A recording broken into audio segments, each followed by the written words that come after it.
മനുഷ്യരോട് നമ്മൾ ഒത്തിരി സ്നേഹത്തോടെ പെരുമാറിയിരുന്നു. ഇപ്പം എല്ലാവരോടും സംശയം, എല്ലാവരോടും പേടിയൊക്കെയാണ്. ഒരു മനുഷ്യൻ്റെ മുഖത്ത് നോക്കാൻ പറ്റാത്ത രീതിയിൽ നമുക്ക് പേടി, അസ്വസ്ഥത, ഒന്നിൻ്റെ മേൽ അധികാരമില്ല, ഒന്നിൻ്റെ മേൽ. നമുക്ക് പണ്ടൊക്കെ നമ്മൾ പറയായിരുന്നു, നമ്മളിങ്ങനെ ചാഴിയൊക്കെ വിലക്കി പ്രാർത്ഥിക്കലായിരുന്നു. നമ്മളിങ്ങനെ കൈ ഉയർത്തി പ്രാർത്ഥിക്കുക. അച്ഛന്മാർ അവിടെ ഇല്ലെങ്കിൽ തന്നെ നിങ്ങൾ തന്നെ പ്രാർത്ഥിക്കുന്നു, ഈശോയെ നിന്റെ നാമത്തിൽ ഞാൻ പ്രാർത്ഥിക്കുന്നൊക്കെ പറഞ്ഞ് ഒരു ധൈര്യം നമ്മുടെ ഉള്ളിൽ ഉണ്ടാകും. ഇപ്പം ധ്യാനങ്ങൾ കൂടി, കൺവെൻഷനുകൾ കൂടി, നമ്മളും കുറെ കൂടി, പക്ഷെ വിശ്വാസം നേരെ താഴോട്ട് പോയി, പേടി മുകളിലെത്തി. ഈ അധികാരം നഷ്ടപ്പെട്ടു പോയി. അധികാരം നഷ്ടപ്പെട്ടതിൻ്റെ ഒറ്റ കാരണം, മറ്റൊന്നിലേക്ക് നിങ്ങൾ നോക്കണ്ട, ഒറ്റ കാരണം, പാപം ചെയ്തപ്പോൾ മഹത്വം നഷ്ടപ്പെട്ടു. മഹത്വം പോയ ഒരാൾക്ക് അധികാരം നഷ്ടപ്പെട്ടു. പിന്നെ അധികാരമില്ലാത്തവൻ എന്തു പറഞ്ഞിട്ട് കാര്യമില്ല.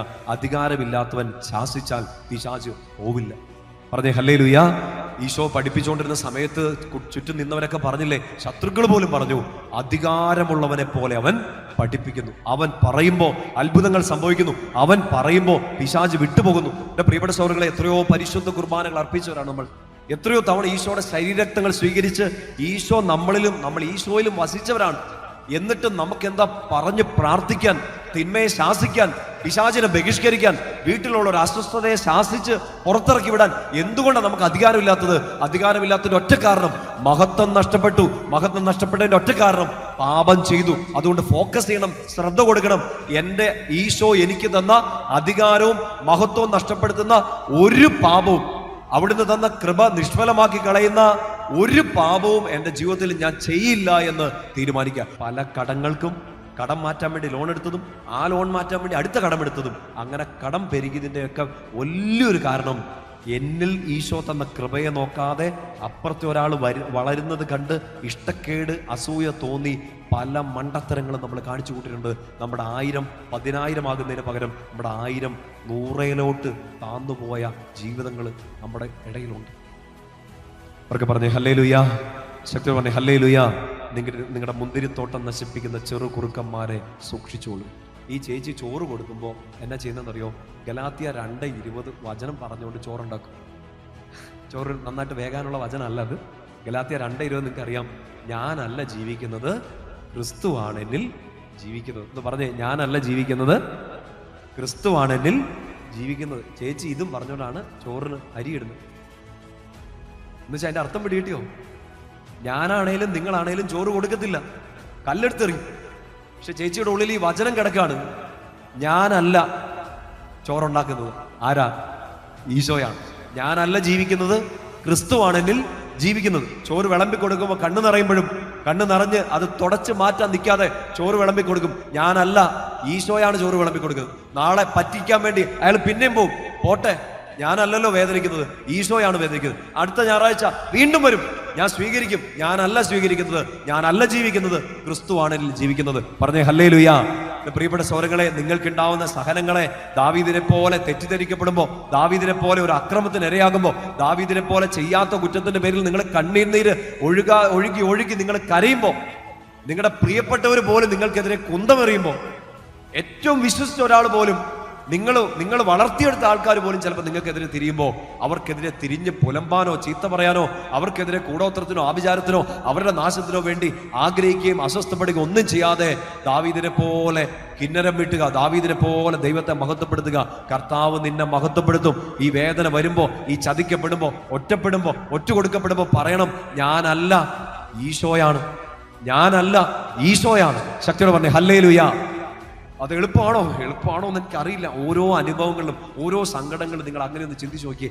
ഞാനല്ല, എൻ്റെ ഈശോയാണ്. എൻ്റെ ഈശോ എനിക്ക് വേണ്ടി ഇത് ഏറ്റെടുക്കാം.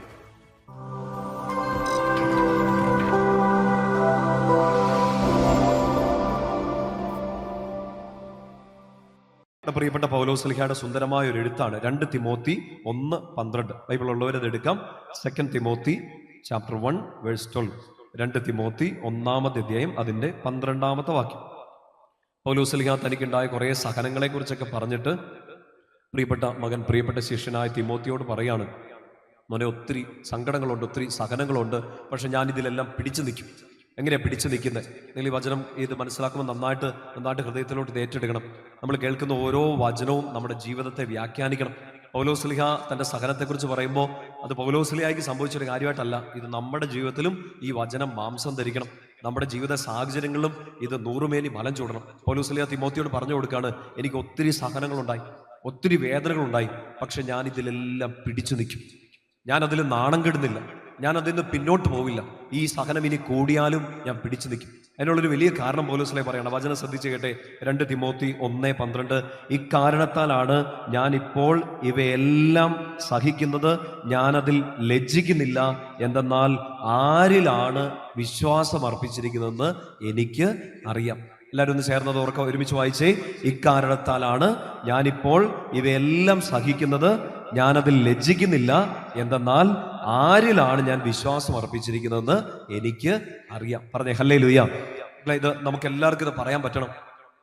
നമുക്ക് വലിയ സഹനങ്ങൾ, നമുക്കുണ്ട് വേദനകൾ, സങ്കടങ്ങൾ, നമ്മുടെ മുമ്പിൽ പാപങ്ങൾ, നമ്മുടെ കുറവുകൾ, ദുശീലങ്ങൾ, ഒത്തിരി കുമ്പസാരിച്ചിട്ടും തിരിച്ചു കയറി വരാൻ പറ്റാത്ത രീതിയിൽ വലിയ പടുകുഴികൾ, വലിയ ദുഃഖങ്ങൾ, നിരാശ എല്ലാം ഉണ്ട് നമ്മുടെ മുമ്പിൽ.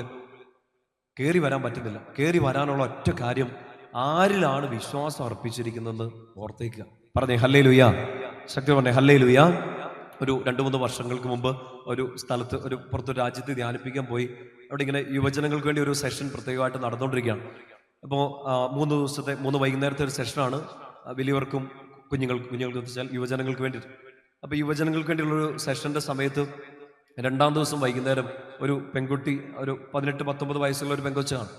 കൊച്ചിൻ്റെ അടുത്ത് വന്നിട്ട് പറഞ്ഞു, അച്ഛാ ഇന്നത്തെ ക്ലാസ് നല്ലതായിരുന്നു എന്ന് പറഞ്ഞു. ഞാൻ പറഞ്ഞു, വെരി ഗുഡ്, മോക്കെല്ലാം മനസ്സിലായോ? എല്ലാം മനസ്സിലായി.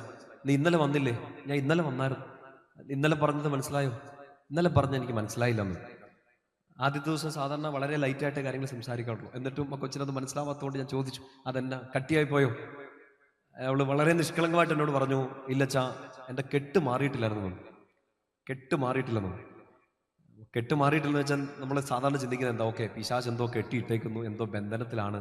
2-ാം ദിവസം ആ കെട്ടഴിഞ്ഞു. ആ കെട്ടല്ല, അവള് നന്നായിട്ട്, പിന്നെ നിങ്ങൾക്ക് ഈ മദ്യം, ലഹരി എന്നൊക്കെ പറഞ്ഞാൽ മനസ്സിലാവുമായിരിക്കും അല്ലേ? അങ്ങനെ ഉണ്ടോ? അങ്ങനത്തെ സാധനങ്ങളൊക്കെ ഇവിടെ ഉണ്ടോ? ഉണ്ട്. ഇവള് നല്ല നല്ല നല്ല മൂത്ത് നിൽക്കുകയാണ്. ധ്യാനത്തിന് വന്നത് എന്തോ സാധനം വലിച്ചു കയറ്റിയിട്ടാണ്. നിങ്ങളാരും അങ്ങനെയൊന്നും വന്നിട്ടില്ലാത്തതുകൊണ്ട് ദൈവത്തിന് സ്തുതി. ഇവൾക്ക് ധ്യാനത്തിന് വന്നത് വെച്ചാൽ ഒരു ഇച്ചിരി അഡിക്ഷനൊക്കെ ഉണ്ടായിരുന്നു. 2-ാം ദിവസം എന്തായാലും അത് വേണ്ടാന്ന് വെച്ച് അവൾ ഇരുന്നു. 3-ാം ദിവസം അവൾ എന്നോട് ചോദിച്ചു, അച്ഛന് വേണോന്ന് ചോദിച്ചു. ഞാൻ പറഞ്ഞു, എനിക്ക് വേണ്ട, നമ്മൾ പണ്ടേ ഫിറ്റാണ്. അല്ല അച്ഛ, ഇവിടെ നല്ല സാധനം കിട്ടുന്നു. രാജ്യമൊന്നും പറയുന്നില്ല. ചിലപ്പോൾ നിങ്ങൾ ഈ നിയോഗം വെച്ച് പ്രാർത്ഥിച്ച് അങ്ങോട്ട് മാത്രം പോകാൻ വേണ്ടിയിട്ട് ചിലപ്പോൾ നിങ്ങൾ നോക്കും. നിസ്സാരമായിട്ട് എടുക്കില്ലേ? കുഞ്ഞിൻ്റെ ജീവിതം മുഴുവൻ ഈ 18-19 വയസ്സിൽ അത്ര വലിയ മുറിവുകളുണ്ടായി. ഒരു അല്പം പ്രൈവസി ഉള്ളതുകൊണ്ടാണ് പബ്ലിക്കിൽ അത് പറയാത്ത. അത്ര വലിയ മുറിവുകളുണ്ടായ ഒരു കുഞ്ഞാണ്. 3-ാം ദിവസം ഇവിടെ എന്നോട് ഇങ്ങനെ ചോദിച്ചു, അച്ഛന് നല്ല സാധനം ഞാൻ മേടിച്ചു തരാം, നാട്ടിൽ കൊണ്ടുപോകണം പറഞ്ഞു. നാട്ടിൽ നല്ലത് കിട്ടത്തില്ലെന്നൊക്കെ പറഞ്ഞു. ഞാൻ വെച്ച്, കർത്താവേ എന്നോട് ഇങ്ങനെ പറയാനൊക്കെ ഇതിൽ തോന്നല്ലോ. നിഷ്കളങ്ക കൊണ്ട് പറഞ്ഞു പോകുന്നതായിരിക്കും, ഒരു സ്വാതന്ത്ര്യത്തോടു കൂടി പറഞ്ഞു മതി.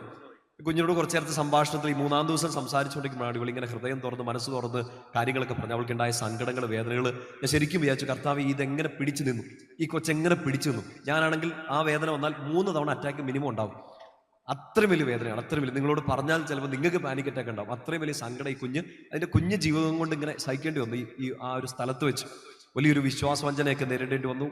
ജീവിതം തീർന്നു പോയ പോലത്തെ ഒരവസ്ഥ.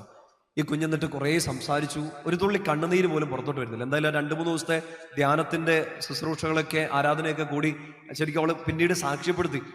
ടോക്കുകളല്ല, പിന്നെ ബാക്കി സമയങ്ങളല്ല, എനിക്ക് ആരാധനയുടെ സമയത്ത് എനിക്ക് ഈശോയെ അനുഭവിക്കാൻ പറ്റി. ഈശോയുടെ സ്നേഹം കിട്ടിയതുകൊണ്ട് വേറെ ഒരു ലഹരിയും എനിക്കിനി വേണ്ട എന്ന് ഇവിടെ സാക്ഷ്യപ്പെടുത്തി. പറഞ്ഞേ ഹല്ലേലൂയ. എന്താ കുഞ്ഞ് പറഞ്ഞൊരു സ്റ്റേറ്റ്മെന്റ് ആണ്, 2 ലഹരി ഒരുമിച്ച് വർക്ക് ചെയ്യലെന്ന്. അവളുടെ ആത്മീയ കണ്ണുകളോടെ അതിനെയൊക്കെ കാണാൻ അവൾക്ക് പറ്റും. അവൾ പറയണം, ഇത്രയും നേരം എന്നെ ആശ്വസിപ്പിച്ചിരുന്നത്, ഇത്രയും നാള് എൻ്റെ സങ്കടങ്ങളെ മറന്നു കളയാൻ എന്നെ സഹായിച്ചുകൊണ്ടിരുന്നത് ഈ ലഹരിയാണ്. പക്ഷെ ഇപ്പോ എനിക്ക് ഈശോ എന്ന സ്നേഹം, ആ സ്നേഹമാകുന്ന ലഹരി കിട്ടി. ഇനി ഇത് മറന്നു പോയില്ലെങ്കിലും ഞാൻ മുന്നോട്ട് നീങ്ങും. പറഞ്ഞേ ഹല്ലേലൂയ. ഈ കൊച്ച് എൻ്റെ മുമ്പിൽ ഇങ്ങനെ ആ സംഭാഷണത്തിന്റെ ഇടയ്ക്ക് കൊച്ചിങ്ങനെ 3 ദിവസവും എന്നോട് പറഞ്ഞു, അച്ഛൻ്റെ ഡ്രസ്സിങ് ശ്രദ്ധിച്ചോ? എപ്പോഴും അച്ഛന്മാർ ലോഹി ഇടുന്ന പോലെ പിന്നെ കൈനീളമുള്ള ഉടുപ്പ 3 ദിവസം ഇട്ടുകൊണ്ടിരുന്നു. ഒരു ഹൂഡിയൊക്കെ ഇട്ട് നല്ല പിടിക്കിയ ഒരു കുഞ്ഞ്. എന്നിട്ട് ഇവളെന്നോട് പറഞ്ഞു, അച്ഛന് പേടി വരത്തില്ലെങ്കിൽ ഞാൻ ഒരു കൂട്ടം കാണിക്കട്ടെ എന്ന് ചോദിച്ചു. ഞാൻ പറഞ്ഞു, കാണിക്കും. എന്നിട്ട് ഈ കൊച്ചിങ്ങനെ 2 കൈ ഇങ്ങനെ തെറുത്ത് കയറ്റി വെച്ചു മോളോട്ട്. സത്യം പറഞ്ഞാൽ ഞാൻ പേടിച്ചു എന്നല്ല, ഇതിലേക്കൂടെ ഒരു ആന്തൽ കയറി വന്നിരിക്കും. ആരുടെയെങ്കിലും ദേഹത്ത് മുറിവുകൾ കാണുമ്പോൾ നമുക്ക് വരുന്നൊരു ആളലുണ്ടല്ലോ. ഈ കൊച്ചിൻ്റെ കൈ 2 ഇങ്ങനെ മുറിച്ചു വെച്ചേക്കാണ്. നമ്മൾ ഈ മീന് മസാല വെക്കില്ലേ, അതുപോലെ ഇങ്ങനെ മുറിച്ച് വെച്ചേക്കുക. കുറേ ഫ്രഷ് ആയിട്ടുള്ള മുറിവുകൾ, കുറേ ഉണങ്ങിയത്, കുറേ മുറിവ് ഉണങ്ങിയ അതിൻ്റെ ആ വെള്ള പാടുകൾ. ഞാൻ ചോദിച്ചെടി നിനക്ക് വേദനയൊന്നും ഇല്ലേ? അവൾ പറഞ്ഞ വെച്ചാൽ ആദ്യത്തെ തവണ വേദനിച്ചു, പിന്നെ വേദനയില്ല. കാരണം അവൾ പറഞ്ഞതനുസരിച്ച് ഇപ്പൊ ഈ കൈകൾ മുറിച്ച് വെച്ചേക്കുന്നല്ല, അതിനെക്കാട്ടും വലിയ വേദന അവളുടെ ഹൃദയത്തിൽ ആഴത്തിൽ പതിഞ്ഞിട്ടുണ്ട്. ഈ കുഞ്ഞ് അതിനകത്ത് നിന്നൊക്കെ ചാടിക്കയറി പോകുന്നു. കഴിഞ്ഞ വർഷം തോന്നുന്നു, അതിൻ്റെ ആ ഒരു കഴിഞ്ഞ 2024 എൻ്റെ ഓർമ്മ. ഈ കുഞ്ഞ് നാട്ടിൽ അവധിക്ക് വന്ന സമയത്ത് പാമ്പാടിയിൽ ഞങ്ങളുടെ ധ്യാനേന്ദ്രത്തിൽ വന്നു. വളരെ പ്രകാശത്തോടു കൂടി ഇടുന്നു. അവൾ അന്ന് സാക്ഷ്യപ്പെടുത്തിയത് ആ ധ്യാനം തീരുന്ന ഒരു ദിവസത്തേക്ക് മാത്രമായിരുന്നില്ല, അവളുടെ ജീവിതത്തെ മുഴുവൻ അടുത്തൊരു ലെവലിലേക്ക്, ആനന്ദത്തിന്റെ ലെവലിലേക്ക് ഉയർത്താൻ, മഹത്വത്തിലേക്ക് ഉയർത്താൻ ഈശോ എന്നൊരു ലഹരി അവൾക്ക് അന്ന് ആ ആരാധനയുടെ സമയത്ത് ഇൻജക്ട് ചെയ്യപ്പെട്ടു. പറഞ്ഞേ ഹല്ലേലൂയ. അവൾ തീരുമാനിച്ചതാണ്. നമ്മൾ ഈ ഒരു സാക്ഷ്യം പോലെ ഇതൊക്കെ പറയുമ്പോൾ ഓർക്കണം, നമുക്ക് ഇങ്ങനെയുള്ള സങ്കടങ്ങൾ, വേദനകൾ, തിരിച്ചു കയറി വരാൻ പറ്റാത്ത രീതിയിലുള്ള കുഴികൾ, മറക്കാൻ ആഗ്രഹിക്കുന്ന ഒരു കഴിഞ്ഞ കാലം, നമ്മളെ വീണ്ടും വേദനയിലേക്ക് നയിക്കുന്ന കഴിഞ്ഞ കാലത്തിന്റെ കെട്ട ഓർമ്മകൾ, ഇതൊക്കെ നിൽക്കുമ്പോഴും ഇതിനെ മറന്നു കളയാനല്ല, ഇതിന്റെ മുകളിലോട്ട് ചാടിക്കയറാൻ, മഹത്വത്തിലോട്ട് കയറണമെങ്കിൽ ഈശോയാകുന്ന സ്നേഹത്തിന്റെ ലഹരി നമ്മുടെ ഉള്ളിലേക്കും ഇൻജക്ട് ചെയ്യപ്പെടണം. പറഞ്ഞേ ഹല്ലേലൂയ. ശക്തിയോടെ പറഞ്ഞേ ഹല്ലേലൂയ. 2 കരങ്ങൾ ഉയർത്തി പറഞ്ഞേ ഹല്ലേലൂയ. നമ്മളെ തീരുമാനിക്കേണ്ടതും നമ്മളെ വിശ്വാസം പ്രഖ്യാപിക്കേണ്ടത് ഇതാണ്. എൻ്റെ കഴിഞ്ഞ കാലത്തെ സങ്കടങ്ങൾക്കോ, ഇപ്പം എന്നെ തൽക്കാലം ആശ്വസിപ്പിക്കുന്ന ചില വ്യക്തികൾക്കോ, ചിലപ്പോൾ എൻ്റെ വേദന മറന്നു കളയാൻ വേണ്ടി എന്നെ സഹായിക്കുന്ന ആശ്വാസത്തിന്റെ ചില വാക്കുകൾക്കോ അല്ല, ഈശോയ്ക്കാണ് ശക്തി. ഈശോയ്ക്ക് മാത്രം, എൻ്റെ ഈശോയ്ക്കാണ് ശക്തി. പറഞ്ഞേ ഹല്ലേലൂയ. എൻ്റെ കുടുംബത്തിൽ, എൻ്റെ അസ്വസ്ഥതകളിൽ, എൻ്റെ രോഗങ്ങളിൽ, എൻ്റെ പരാജയങ്ങളിൽ, എന്നെ പരാജയപ്പെടുത്തിയവർക്കോ ഓർമ്മകൾക്കോ കഴിഞ്ഞ കാലത്തിനോ അല്ല, ഈശോയ്ക്ക് മാത്രമാണ് ശക്തി. ഉറക്കെ പറയാം ഹല്ലേലൂയ. പൗലോസ് ശ്ലീഹ നമ്മളോട് പറഞ്ഞു തരികയാണ്, എനിക്ക് പീഡനങ്ങളുണ്ട്, നാണം കെടുന്ന അനുഭവങ്ങളുണ്ട്, എനിക്ക് മുന്നോട്ട് പോകാൻ പറ്റാത്ത രീതിയിൽ സങ്കടങ്ങൾ ഒന്നിനു പുറകെ ഒന്നായിട്ട് വരുന്നുണ്ട്. പൗലോസ് ശ്ലീഹ കൊരിന്തോസുകാർക്ക് കത്തെഴുതുന്ന സമയത്ത് നിങ്ങൾ വായിക്കുന്നുണ്ട്, പൗലോസ് ശ്ലീഹയ്ക്ക് ഉണ്ടായ സഹനങ്ങൾ, വേദനകൾ, കപ്പൽ ഛേദം, കാരാഗൃഹത്തിൽ അടയ്ക്കപ്പെടുന്നു, ചങ്ങലയ്ക്ക് ബന്ധിക്കപ്പെടുന്നു, തെറ്റിദ്ധരിക്കപ്പെടുന്നു, ഒത്തിരി സങ്കടങ്ങൾ. പക്ഷെ പൗലോസ് ശ്ലീഹ തിമോത്തിയോട് പറയാണ്, മോനെ ഞാൻ ഇതിൽ ലജ്ജിക്കുന്നില്ല. എനിക്കുണ്ടായ ഒരു സങ്കടത്തെയും, എനിക്കുണ്ടായ ഒരു സഹനത്തെയും ഓർത്ത് ഞാൻ നാണം കെടുന്നില്ല. ഒറ്റ കാരണം, ആരിലാണ് വിശ്വാസം അർപ്പിച്ചിരിക്കുന്നതെന്ന് എനിക്ക് അറിയാം. പറഞ്ഞേ ഹല്ലേലൂയ. നിങ്ങൾക്കും അറിയാലോ ആരിലാണ് നിങ്ങൾ വിശ്വാസം അർപ്പിച്ചിരിക്കുന്നത്? സർവശക്തനായ ഈശോയിലാണ്. പറഞ്ഞേ ഹല്ലേലൂയ. ഈ സങ്കടങ്ങളില്ലെന്നോ, വേദനകളില്ലെന്നോ, രോഗങ്ങളില്ലെന്നോ ഒന്നുമല്ല, ഈ പ്രശ്നങ്ങളില്ല, കടങ്ങളില്ല, രോഗങ്ങളില്ല എന്നല്ല, ഇതെല്ലാം അവിടെയുണ്ട്. പക്ഷെ ഞാൻ ആരിലാണ് വിശ്വാസം അർപ്പിച്ചിരിക്കുന്നതെന്ന് എനിക്ക് നന്നായിട്ട് അറിയാം. സഭയുടെ മതബോധന എന്ന് നമ്മളോട് പറഞ്ഞു തരും, വിശ്വസിക്കുക എന്നാൽ മുറുകെ പിടിക്കുക എന്നാണ് അർത്ഥം. To believe means to hold on. വിശ്വസിക്കുക എന്നാൽ മുറുകെ പിടിക്കുക. ഞാൻ ഈശോയിൽ വിശ്വസിക്കുന്നു എന്ന് പറഞ്ഞാൽ അതിന്റെ അർത്ഥം എന്താണ്? ഞാൻ ഈശോയെ മുറുകെ പിടിക്കുന്നു. പറഞ്ഞേ ഹല്ലേലൂയ.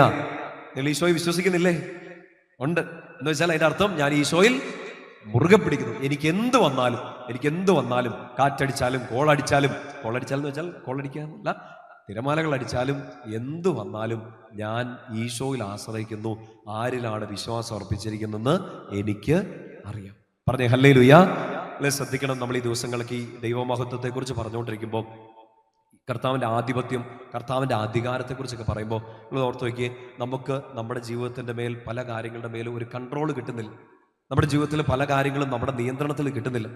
ഉൽപ്പത്തി പുസ്തകത്തിൻ്റെ വായനകൾ ആരംഭിക്കുമ്പോൾ ഇങ്ങനെ കാണുന്നുണ്ട്, ഒരു ക്രമരാഹിത്യം, ഒരു ശൂന്യത, അന്ധകാരം നമ്മുടെയൊക്കെ ലൈഫിലുണ്ട്. നമ്മൾ വിചാരിക്കുന്ന പോലെ കാര്യങ്ങൾ നടക്കുന്നില്ല, നമ്മൾ പ്രാർത്ഥിക്കുന്ന പോലെ ചില കാര്യങ്ങൾക്ക് ഉത്തരം കിട്ടുന്നില്ല, വിശുദ്ധിയിൽ ജീവിക്കാൻ ആഗ്രഹിച്ചിട്ട് പറ്റുന്നില്ല.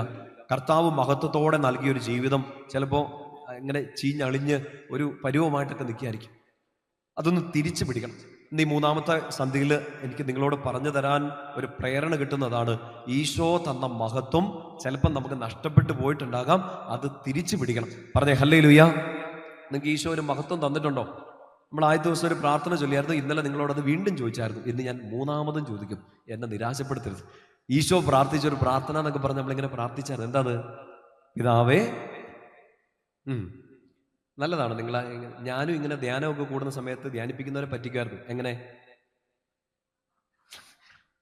പറ്റിച്ച എന്നെ നിങ്ങൾ പറ്റിക്കരുത് കേട്ടോ. നിങ്ങൾ എങ്ങനെ പറ്റിക്കരുത്. നിങ്ങൾ നല്ല ഉറക്കം പറ. പിതാവേ, പുത്രൻ അങ്ങേ മഹത്വപ്പെടുത്തേണ്ടതിന് പുത്രനെ അങ്ങ് മഹത്വപ്പെടുത്തണമേ. പറഞ്ഞേ ഹല്ലേലൂയ. അപ്പൊ അത് ഈശോ പ്രാർത്ഥിച്ചതാണ്. നമ്മളും അതേപോലെ പ്രാർത്ഥിക്കണം എന്ന് പറഞ്ഞേ, ഈശോയെ എൻ്റെ മുമ്പിൽ ഇങ്ങനെ ഒരു കാര്യമുണ്ട്, എനിക്ക് വേണ്ടിയല്ല, അങ്ങയെ ഞാൻ മഹത്വപ്പെടുത്തേണ്ടതിന് അങ്ങ് എന്നെ മഹത്വപ്പെടുത്തണമേ. പറഞ്ഞേ ഹല്ലേലൂയ. ശരിക്കും ശ്രദ്ധിച്ചിരുന്നേ, ഈശോ നമുക്ക് ഈ സൃഷ്ടിയിൽ തന്നെ, നമ്മൾ ഈ ഭൂമിയിലേക്ക് അയച്ചപ്പോൾ തന്നെ മഹത്വത്തോടു കൂടിയാണ് നമ്മളെ സൃഷ്ടിച്ച് അയച്ചത്. ചിലപ്പോൾ നമ്മൾ നമ്മുടെ ലൈഫ് ഇങ്ങനെ നോക്കുമ്പോഴത്തേനും വിചാരിക്കും, ദാരിദ്ര്യം പിടിച്ചൊരു വീട്, രോഗമുള്ളൊരു ശരീരം, ഒത്തിരി സങ്കടങ്ങളുള്ളൊരു ജീവിതം. ഞാൻ കുറച്ചു നേരം നിങ്ങളുടെ കൂട്ടായ്മയിലൊക്കെ ഉള്ളതും പല ഇടവുകളിൽ നിന്നൊക്കെ വന്ന കുറച്ച് പേരൊക്കെ ഇന്ന് ഞാൻ നോബിളിച്ചൊക്കെ കണ്ടുകൊണ്ടിരിക്കുന്നു. ഓർത്ത് എന്തോരം സങ്കടങ്ങളുള്ള മനുഷ്യരാണ്, എന്തോരം സങ്കടങ്ങളുള്ള മനുഷ്യർ. അവരോട് നിങ്ങളുടെ ജീവിതം മഹത്തരമാണ്, അനുഗ്രഹമാണെന്നൊക്കെ പറഞ്ഞാൽ ചിലപ്പോൾ അവർക്ക് വിശ്വസിക്കാൻ ബുദ്ധിമുട്ടായിരിക്കും. ചില സങ്കടങ്ങളൊക്കെ കേൾക്കുമ്പോൾ എനിക്ക് അങ്ങനെ തോന്നാറുണ്ട്, ദൈവമേ ഇവരോട് എങ്ങനെ പറയും. പക്ഷെ ഇവിടെ ഇന്ന് ഈ വചനം കേൾക്കുന്ന നിങ്ങൾ എല്ലാവരും ഹൃദയത്തിലോട്ട് ഏറ്റെടുത്ത്, നിങ്ങളുടെ ജീവിതം കർത്താവ് തന്നത് മഹത്വമുള്ള ഒരു ജീവിതമാണ്. പറഞ്ഞേ ഹല്ലേലൂയ. തന്നതാരാണ്? ഈശോയാണ്. അതുകൊണ്ട് തന്നിരിക്കുന്ന ജീവിതവും മഹത്വമുള്ളതാണ്. പറഞ്ഞേ ഹല്ലേലൂയ. ചിലപ്പോൾ നമ്മൾ അപ്പുറത്തോട്ട് ഇപ്പുറത്തോട്ടൊക്കെ നോക്കുമ്പോൾ അവരെ പോലെ ആയിരിക്കില്ല. അവരുടെ അത്രയും സാമ്പത്തികം ഉണ്ടാവില്ല, അവരുടെ അത്രയും വലിയ വീട് നമുക്കുണ്ടാവില്ല, അവരുടെ അത്രയും വലിയ ഒരു ഉന്നമനം ഒന്നും നമുക്ക് ഉണ്ടായിട്ടുണ്ടാവില്ല. പക്ഷെ നമ്മളെ സൃഷ്ടിച്ചയച്ച കർത്താവ് മഹത്വമുള്ള കർത്താവാണ്. നിന്നെ സൃഷ്ടിച്ചത് മഹത്വത്തോടെയാണ്. പറഞ്ഞേ ഹല്ലേലൂയ. നമ്മൾ കൊള്ളാം അല്ലേ? കാരണം എന്താണ്? ഈശോ നമ്മളെ മഹത്വത്തോടെ സൃഷ്ടിച്ചു. വലതുകൈ നെഞ്ചോട് ചേർത്ത് പിടിച്ചിട്ട് പറഞ്ഞേ, ഈശോ എന്നെ മഹത്തരമായി സൃഷ്ടിച്ചു. പറഞ്ഞോ, ഞാൻ കൊള്ളാം. പറഞ്ഞേ, നെഞ്ചൊക്കെ നിർത്തിയിട്ട് പറ, ഞാൻ കൊള്ളാം. വേറെ ആരും പറയാത്തൊന്നുമില്ല, നിങ്ങൾ തന്നെ പറയണം. കർത്താവ് അഹങ്കാരത്തിലല്ല കേട്ടോ, കർത്താവ് തന്ന അഭിമാനത്തിൽ പറയണം, ഈശോ തന്നൊരു ജീവിതം ഞാൻ കൊള്ളാം. പറഞ്ഞേ ഹല്ലേലൂയ. അടുത്തിരിക്കുന്ന തോളയിലൊന്ന് തട്ടിയിട്ട് പറഞ്ഞേ, നീ കൊള്ളാം. പറ, ആക്കരുത്, പറ നീ കൊള്ളാം. കാരണം എന്താണ്? ഈശോ സൃഷ്ടിച്ചൊരു ജീവിതമാണ്. പറഞ്ഞേ ഹല്ലേലൂയ. സങ്കീർത്തനം 8 ഒന്നെടുക്കാവോ? മനുഷ്യന്റെ സൃഷ്ടിയെ കുറിച്ച് പറഞ്ഞു തരുന്ന ഒരു സുന്ദരമായ ഒരു വചനഭാഗമാണ് സങ്കീർത്തനം 8, സാം നമ്പർ 8. മനുഷ്യൻ സൃഷ്ടിയുടെ മകുടം എന്ന് പറഞ്ഞൊരു സുന്ദരമായൊരു സങ്കീർത്തനമാണ്. അവിടെ ദൈവത്തിന്റെ മഹത്വത്തെക്കുറിച്ച് പറഞ്ഞുകൊണ്ടാണ് ഈ വചനം ആരംഭിക്കുക. സങ്കീർത്തനം 8 അതിൽ 1-ാമത്തെ വാക്യം ശ്രദ്ധിച്ച് കേട്ടെ. കർത്താവേ, ഞങ്ങളുടെ കർത്താവേ, ഭൂമിയിലെങ്ങും അങ്ങയുടെ നാമം എത്ര മഹനീയം, അങ്ങയുടെ മഹത്വം ആകാശങ്ങൾക്ക് മീതെ പ്രകീർത്തിക്കപ്പെടുന്നു. എന്ന് വെച്ചാൽ കർത്താവിന്റെ മഹത്വത്തെക്കുറിച്ച് പറഞ്ഞുകൊണ്ടാണ് സങ്കീർത്തനം ആരംഭിക്കുക. നിങ്ങൾ ശ്രദ്ധിക്കേണ്ട ഒരു വചനം 5ഉം 6ഉം വാക്യങ്ങളാണ്. നമുക്ക് ഒരുമിച്ച് വായിക്കാം. സങ്കീർത്തനം 8 അതിന്റെ 5ഉം 6ഉം വാക്യങ്ങൾ. എന്നിട്ടും അവിടുന്ന് അവനെ ദൈവദൂതന്മാരെക്കാൾ അല്പം മാത്രം താഴ്ത്തി. മനുഷ്യന്റെ സൃഷ്ടിയെക്കുറിച്ച് പറയുകയാണ്. അടുത്ത വചനം എങ്ങനെയാണ്? മഹത്വവും ബഹുമാനവും കൊണ്ട് അവനെ മകുടമണിയിച്ചു. വളരെ സിമ്പിളായിട്ട് പറഞ്ഞാൽ, ഈശോ എന്നെ സൃഷ്ടിച്ചത് മഹത്വം തന്നുകൊണ്ടാണ്. നമ്മൾ പ്രാർത്ഥിക്കുകയാണ്, കർത്താവേ എന്നെ മഹത്വപ്പെടുത്തണം, എന്നെ അനുഗ്രഹിക്കണം, എൻ്റെ ജീവിതം നല്ലതാക്കി മാറ്റണം. വചനം നമ്മുടെ മുമ്പിൽ പറയാണ്, മോളെ നിന്നെ സൃഷ്ടിച്ചത്, ദൈവം നിന്നെ സൃഷ്ടിച്ചത് മഹത്വത്തോട് കൂടിയാണ്. പറഞ്ഞേ ഹല്ലേലൂയ. ശക്തി പറഞ്ഞേ ഹല്ലേലൂയ. ആ മഹത്വം എന്ന് വെച്ചാൽ എന്താ? 6-ാമത്തെ വാക്യം, അങ്ങ് സ്വന്തം കരവേലകൾക്ക് മേൽ അവന് ആധിപത്യം നൽകി എല്ലാറ്റിനെയും അവന്റെ പാദത്തിന് കീഴിലാക്കി. മനുഷ്യന്റെ സൃഷ്ടിച്ചു പറയാണ്, അവനെ മാലാഖമാരെക്കാൾ തൊട്ട് താഴെ സൃഷ്ടിച്ചു, മഹത്വവും ബഹുമാനവും അവന് കൊടുത്തു. മാത്രമല്ല സകലത്തിന്റെ മേൽ അധികാരവും ആധിപത്യവും കൊടുത്തു. ആർക്ക്? മനുഷ്യന്, എനിക്ക്, നിങ്ങൾക്ക്. ഈശോ പറഞ്ഞു, സ്വർഗത്തിലും ഭൂമിയിലുമുള്ള എല്ലാ അധികാരവും എനിക്കാണ്.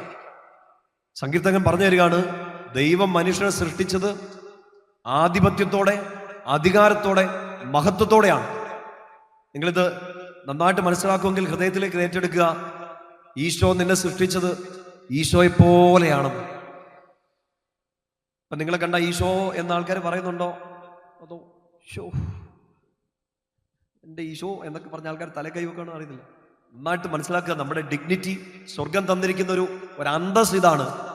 ദൈവം നിന്നെ ദൈവത്തെ പോലെ സൃഷ്ടിച്ചത്, തൻ്റെ ഛായയിലും സാദൃശ്യത്തിലും സൃഷ്ടിച്ചു എന്ന് വെച്ചാൽ ഈശോയ്ക്കുള്ള മഹത്വം, ഈശോയ്ക്കുള്ള അധികാരത്തോടു കൂടി തന്നെയാണ് നിന്നെ സൃഷ്ടിച്ചത്. അവൻ മക്കളെ, മനുഷ്യരെ ദൈവദൂതന്മാരെക്കാൾ തൊട്ട് താഴെ സൃഷ്ടിച്ചു. വലിയ അഭിമാനം, അനുഗ്രഹം, അന്തസ്, ശക്തി, അധികാരത്തോടു കൂടി സൃഷ്ടിച്ചു. ആധിപത്യം അവന് കൊടുത്തു, മഹത്വം കൊടുത്ത് അവനെ അനുഗ്രഹിച്ചു. വലതുവർത്തി പറഞ്ഞേ ഹല്ലേലൂയ. നമ്മൾ കൊള്ളാമെന്ന് പറഞ്ഞ എന്നാന്നറിയോ? നമ്മൾ കൊള്ളാമെന്ന് പറഞ്ഞതിന്റെ കാര്യം ഇതാണ്, അത്ര മിടുക്കികളായിട്ടാണ് കർത്താവ് നമ്മളെ സൃഷ്ടിച്ചത്. ഇപ്പോഴത്തെ അവസ്ഥ എന്താണെന്ന് ചോദിച്ചാൽ, മഹത്വമുള്ള ജീവിതമാണോ അതോ? വചനം നമ്മുടെ മുമ്പിൽ പറഞ്ഞു തരുന്നുണ്ട്, ഈ മഹത്വത്തോടെ സൃഷ്ടിക്കപ്പെട്ട നമുക്ക് ആ മഹത്വം പോയി. റോമാക്കാർക്ക് എഴുതിയ ലേഖനത്തിൽ 3-ാം അധ്യായം 22-23 വാക്യങ്ങളൊക്കെ നമ്മൾ വായിക്കും. പാപം ചെയ്ത് മനുഷ്യൻ ആ മഹത്വത്തിന് അയോഗ്യരായി. നമുക്ക് ഇത് ആദ്യത്തെ ഭാഗം സങ്കീർത്തനം 8-ന്റെ 5-ഉം 6-ഉം കേട്ടപ്പോൾ ചിലപ്പോൾ നമുക്ക് വിശ്വസിക്കാൻ പറ്റില്ല. കർത്താവ് എന്ത് മഹത്വം കൊണ്ടാണ് എന്നെ സൃഷ്ടിച്ചത്, എനിക്ക് എന്ത് മഹത്വം, എനിക്ക് എന്ത് ആധിപത്യം, എനിക്ക് എന്ത് അധികാരം. അത് സത്യമായിട്ടും അങ്ങനെ അധികാരത്തോടു കൂടി തന്നെയാണ്. സർവ്വത്തിൻ്റെ മേൽ, നിന്നെ ബുദ്ധിമുട്ടിക്കുന്ന എല്ലാത്തിൻ്റെ മേൽ അധികാരത്തോടു കൂടി തന്നെയാണ് കർത്താവ് സൃഷ്ടിച്ചത്. ശിഷ്യന്മാരോട് പറഞ്ഞില്ലേ, പാമ്പുകളുടെയും തേളുകളുടെയും മേൽ ഞാൻ നിനക്ക് അധികാരം തരുന്നു. അധികാരത്തോടു കൂടി തന്നെയാണ് സൃഷ്ടിച്ചത്. പക്ഷെ നമ്മുടെ പാപങ്ങൾ നിമിത്തം എൻ്റെ പ്രിയപ്പെട്ട സഹോദരങ്ങളെ, ആ മഹത്വം നമ്മളിൽ നിന്ന് കൈമോശം വന്നുപോയി. പറഞ്ഞേ ഹല്ലേലൂയ, ശക്തി പറഞ്ഞേ ഹല്ലേലൂയ. ഈശോയോട് നിങ്ങൾ അനുഗ്രഹത്തിന് വേണ്ടി പ്രാർത്ഥിക്കുമ്പോൾ, കർത്താവെ എന്നെ മഹത്വപ്പെടുത്തണേ എന്ന് പ്രാർത്ഥിക്കുമ്പോൾ, ഒന്നാമതായിട്ട് നിങ്ങൾ ഫോക്കസ് ചെയ്യേണ്ട ഒരു കാര്യമാണ്, ഈശോയെ അങ്ങ് തന്ന മഹത്വം നഷ്ടപ്പെടുത്തുന്ന രീതിയിൽ ഒരു പാപവും എൻ്റെ ജീവിതത്തിൽ ഞാൻ ചെയ്യില്ല എന്ന് തീരുമാനിക്കണം. പറഞ്ഞേ ഹല്ലേലൂയ. ഒന്ന് നിവർന്നിരുന്നേ. ഈ പാപത്തെക്കുറിച്ച് പറയുമ്പോൾ നല്ല സുഖമാണ്. ആ വാക്ക് കേട്ടാൽ തന്നെ മനുഷ്യൻ ഉറങ്ങിപ്പോവും കേട്ടോ. അത് കേട്ടാൽ തന്നെ ഉറങ്ങിപ്പോവും. നിങ്ങൾ നിവർന്നിരുന്നു. ഈശോയോട് പ്രാർത്ഥിക്കണം, എന്നെ മഹത്വപ്പെടുത്തണം. ഒപ്പം തന്നെ ഈശോയുടെ മുമ്പിൽ ഒരു ഉറപ്പ് കൊടുക്കണം, കർത്താവെ നീ എന്നെ മഹത്വപ്പെടുത്തുമ്പോൾ ആ മഹത്വം നഷ്ടപ്പെടുത്തുന്ന രീതിയിലുള്ള ഒരു പാപവും ചെയ്യാതിരിക്കാൻ ഞാൻ ശ്രമിക്കും. പറഞ്ഞേ ഹല്ലേലൂയ. പൗലോസ് നമ്മളോട് പറഞ്ഞിരുന്നില്ലേ, കൊരിന്തോസാർക്ക് കത്തെഴുതുന്ന സമയത്ത്, ഞാൻ എന്തായിരിക്കുന്നുവോ അത്, പറഞ്ഞേ, ഞാൻ എന്തായിരിക്കുന്നു അത് ദൈവകൃപയാലാണ്. അങ്ങനെയാണോ? നിങ്ങൾ എന്തായിരിക്കുന്നു അത്, ഉത്തരം പറയുന്നില്ലല്ലോ. നിങ്ങൾ എന്തായിരിക്കുന്നു അത് നിങ്ങളുടെ കഴിവിനാലാണ്, അല്ലേ? അല്ല. എന്നാ പറ, നിങ്ങൾ എന്തായിരിക്കുന്നു അത് ദൈവകൃപയാലാണ്. ഇത് നമുക്കെല്ലാം പറയാം, ഒരു ധ്യാനം കൂടണം നിർബന്ധമൊന്നുമില്ല. ഈശോയെ ഒരു കുഞ്ഞ് രീതിയിൽ മനസ്സിലാക്കിയ പോലും നമുക്ക് വിശ്വാസത്തോടെ പറയാൻ പറ്റും, ഞാൻ എന്തായിരിക്കുന്നു അത് ദൈവകൃപയാലാണ്. പക്ഷെ പൗലോസ്ലീഹ പറയുന്ന അടുത്ത സ്റ്റേറ്റ്മെന്റ് ശ്രദ്ധിക്കണം, അവൻ എൻ്റെ മേൽ ചൊരിഞ്ഞ ഒരു കൃപ പോലും വെറുതെ ആയി പോയിട്ടില്ല. ഞാൻ എന്തായിരിക്കുന്നു അത് ദൈവകൃപയാലാണ്, അവിടുന്ന് എൻ്റെ മേൽ ചൊരിഞ്ഞ ഒരു കൃപ പോലും ഞാൻ നഷ്ടമാക്കിയിട്ടില്ല. പറഞ്ഞേ ഹല്ലേലൂയ.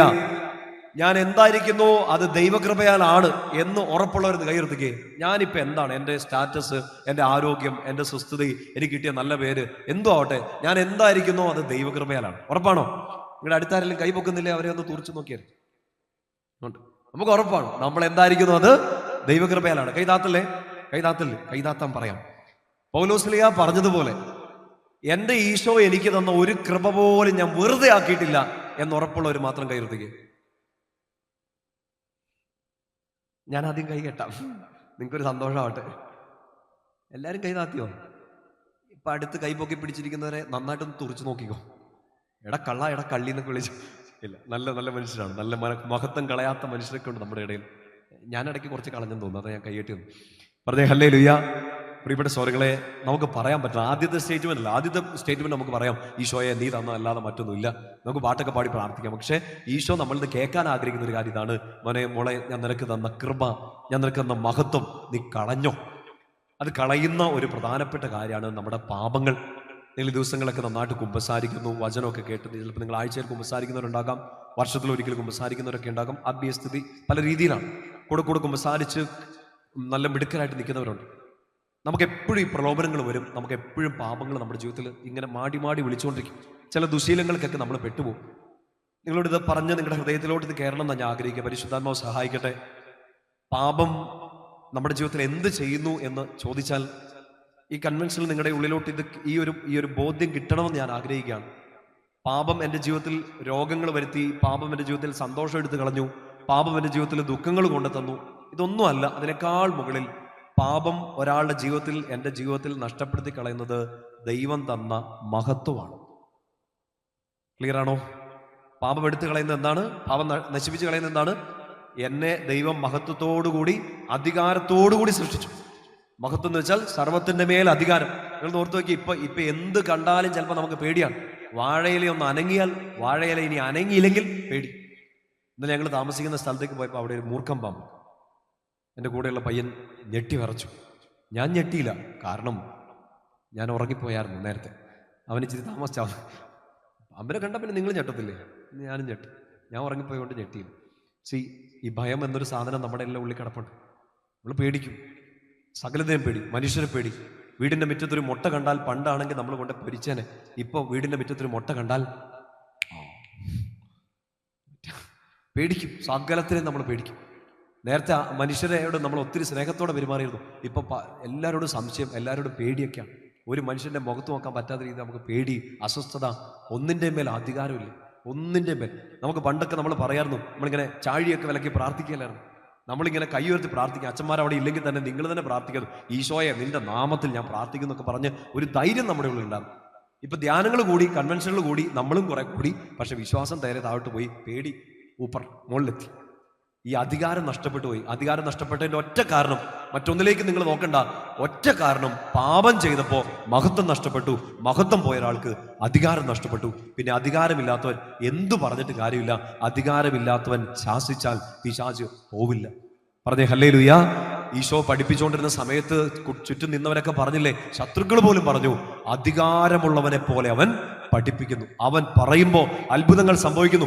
അവൻ പറയുമ്പോൾ പിശാച് വിട്ടുപോകുന്നു. എന്റെ പ്രിയപ്പെട്ട സഹോദരങ്ങളെ, എത്രയോ പരിശുദ്ധ കുർബാനകൾ അർപ്പിച്ചവരാണ് നമ്മൾ. എത്രയോ തവണ ഈശോയുടെ ശരീരരക്തങ്ങൾ സ്വീകരിച്ച് ഈശോ നമ്മളിലും നമ്മൾ ഈശോയിലും വസിച്ചവരാണ്. എന്നിട്ടും നമുക്കെന്താ പറഞ്ഞ് പ്രാർത്ഥിക്കാൻ, തിന്മയെ ശാസിക്കാൻ, പിശാചിനെ ബഹിഷ്കരിക്കാൻ, വീട്ടിലുള്ള ഒരു അസ്വസ്ഥതയെ ശാസിച്ച് പുറത്തിറക്കി വിടാൻ എന്തുകൊണ്ടാണ് നമുക്ക് അധികാരമില്ലാത്തത്? അധികാരമില്ലാത്തതിന്റെ ഒറ്റ കാരണം, മഹത്വം നഷ്ടപ്പെട്ടു. മഹത്വം നഷ്ടപ്പെട്ടതിന്റെ ഒറ്റ കാരണം, പാപം ചെയ്തു. അതുകൊണ്ട് ഫോക്കസ് ചെയ്യണം, ശ്രദ്ധ കൊടുക്കണം. എൻ്റെ ഈശോ എനിക്ക് തന്ന അധികാരവും മഹത്വവും നഷ്ടപ്പെടുത്തുന്ന ഒരു പാപവും, അവിടുന്ന് തന്ന കൃപ നിഷ്ഫലമാക്കി കളയുന്ന ഒരു പാപവും എൻ്റെ ജീവിതത്തിൽ ഞാൻ ചെയ്യില്ല എന്ന് തീരുമാനിക്കുക. രണ്ട് കരങ്ങൾ ഉയർത്തി പറയാം, ഹല്ലേലൂയ. ശക്തിയോടെ പറഞ്ഞേ ഹല്ലേലൂയ. എൻ്റെ പ്രിയപ്പെട്ട സഹോദരങ്ങളെ, നമ്മൾ ഒത്തിരി കുമ്പസാരങ്ങളിൽ തീരുമാനങ്ങൾ എടുത്തിട്ടുണ്ട്, വീണ്ടും വീണ്ടും വീണ് പോകുന്നുണ്ട്. തീരുമാനങ്ങളല്ല, കൃപയാണ് എല്ലാത്തിൻ്റെ അടിസ്ഥാനം. ഈശോടൊന്ന് പ്രാർത്ഥിച്ചോളൂ, കർത്താവേ ഞാനിത് എത്രയോ കുമ്പസാരങ്ങൾ ഏറ്റുപറഞ്ഞു, ഇനി ഒരു പാപം ചെയ്യരുത്, മറ്റൊരു കാരണം കൊണ്ടല്ല, ഈശോ തന്ന ഈ മഹത്വം എൻ്റെ കയ്യിൽ നിന്ന് പോവരുത്, അതിനൊരു കൃപ തരണേ എന്ന് പറഞ്ഞ് പ്രാർത്ഥിക്കാം. ഈ രാത്രിയിൽ നമ്മൾ ആരാധനയിലേക്കൊക്കെ പ്രവേശിക്കുന്നതിന് മുമ്പ് ഒരൊറ്റ പാപത്തെക്കുറിച്ച് മാത്രം ഒന്ന് ഞാൻ പറയാൻ ആഗ്രഹിക്കുകയാണ്. ഒരു കുഞ്ഞു പാപമാണ്. 10 കൽപ്പനകളൊന്നും ഞാൻ വിശദീകരിച്ചിരുന്നില്ല. നിങ്ങളെല്ലാം കേട്ട് പരീക്ഷയ്ക്കൊക്കെ അത് എഴുതി തോറ്റൊക്കെ പോയിട്ടുള്ളവരാണ്. പരീക്ഷ എന്ന് വെച്ചാൽ വേദപാഠ പരീക്ഷയ്ക്കല്ല, നമ്മളെല്ലാവരും പരാജയപ്പെട്ടു പോകാറുണ്ട് പാപത്തിന്റെ മേഖലയിൽ. ഒറ്റ പാപത്തെ മാത്രം അച്ഛന്ന് ഫോക്കസ് ചെയ്യാൻ വേണ്ടിയിട്ട് ആഗ്രഹിക്കണം. അതിലൊന്ന് ശ്രദ്ധിച്ചാൽ തന്നെ കുറേ കാര്യങ്ങളിൽ നമുക്കൊരു വിടുതൽ ലഭിക്കും, ഒരു അധികാരം തിരിച്ചു കിട്ടും. ഈശോയോട് പറയാൻ, ധൈര്യത്തോടെ പറഞ്ഞ് പ്രാർത്ഥിക്കാൻ ഒരു കൃപ നമുക്ക് ലഭിക്കും. അതിനുള്ളൊരു ഒരു ഒരു കുഞ്ഞു കാര്യം എന്ന് വെച്ചാൽ, ഒത്തിരി പാപങ്ങൾ, മാരക പാപങ്ങൾ, അങ്ങനെയുള്ള ഡിവിഷൻസ് ഒന്നും എടുത്ത് ഞാൻ നിങ്ങളെ പഠിപ്പിക്കാനൊന്നും പോകുന്നില്ല.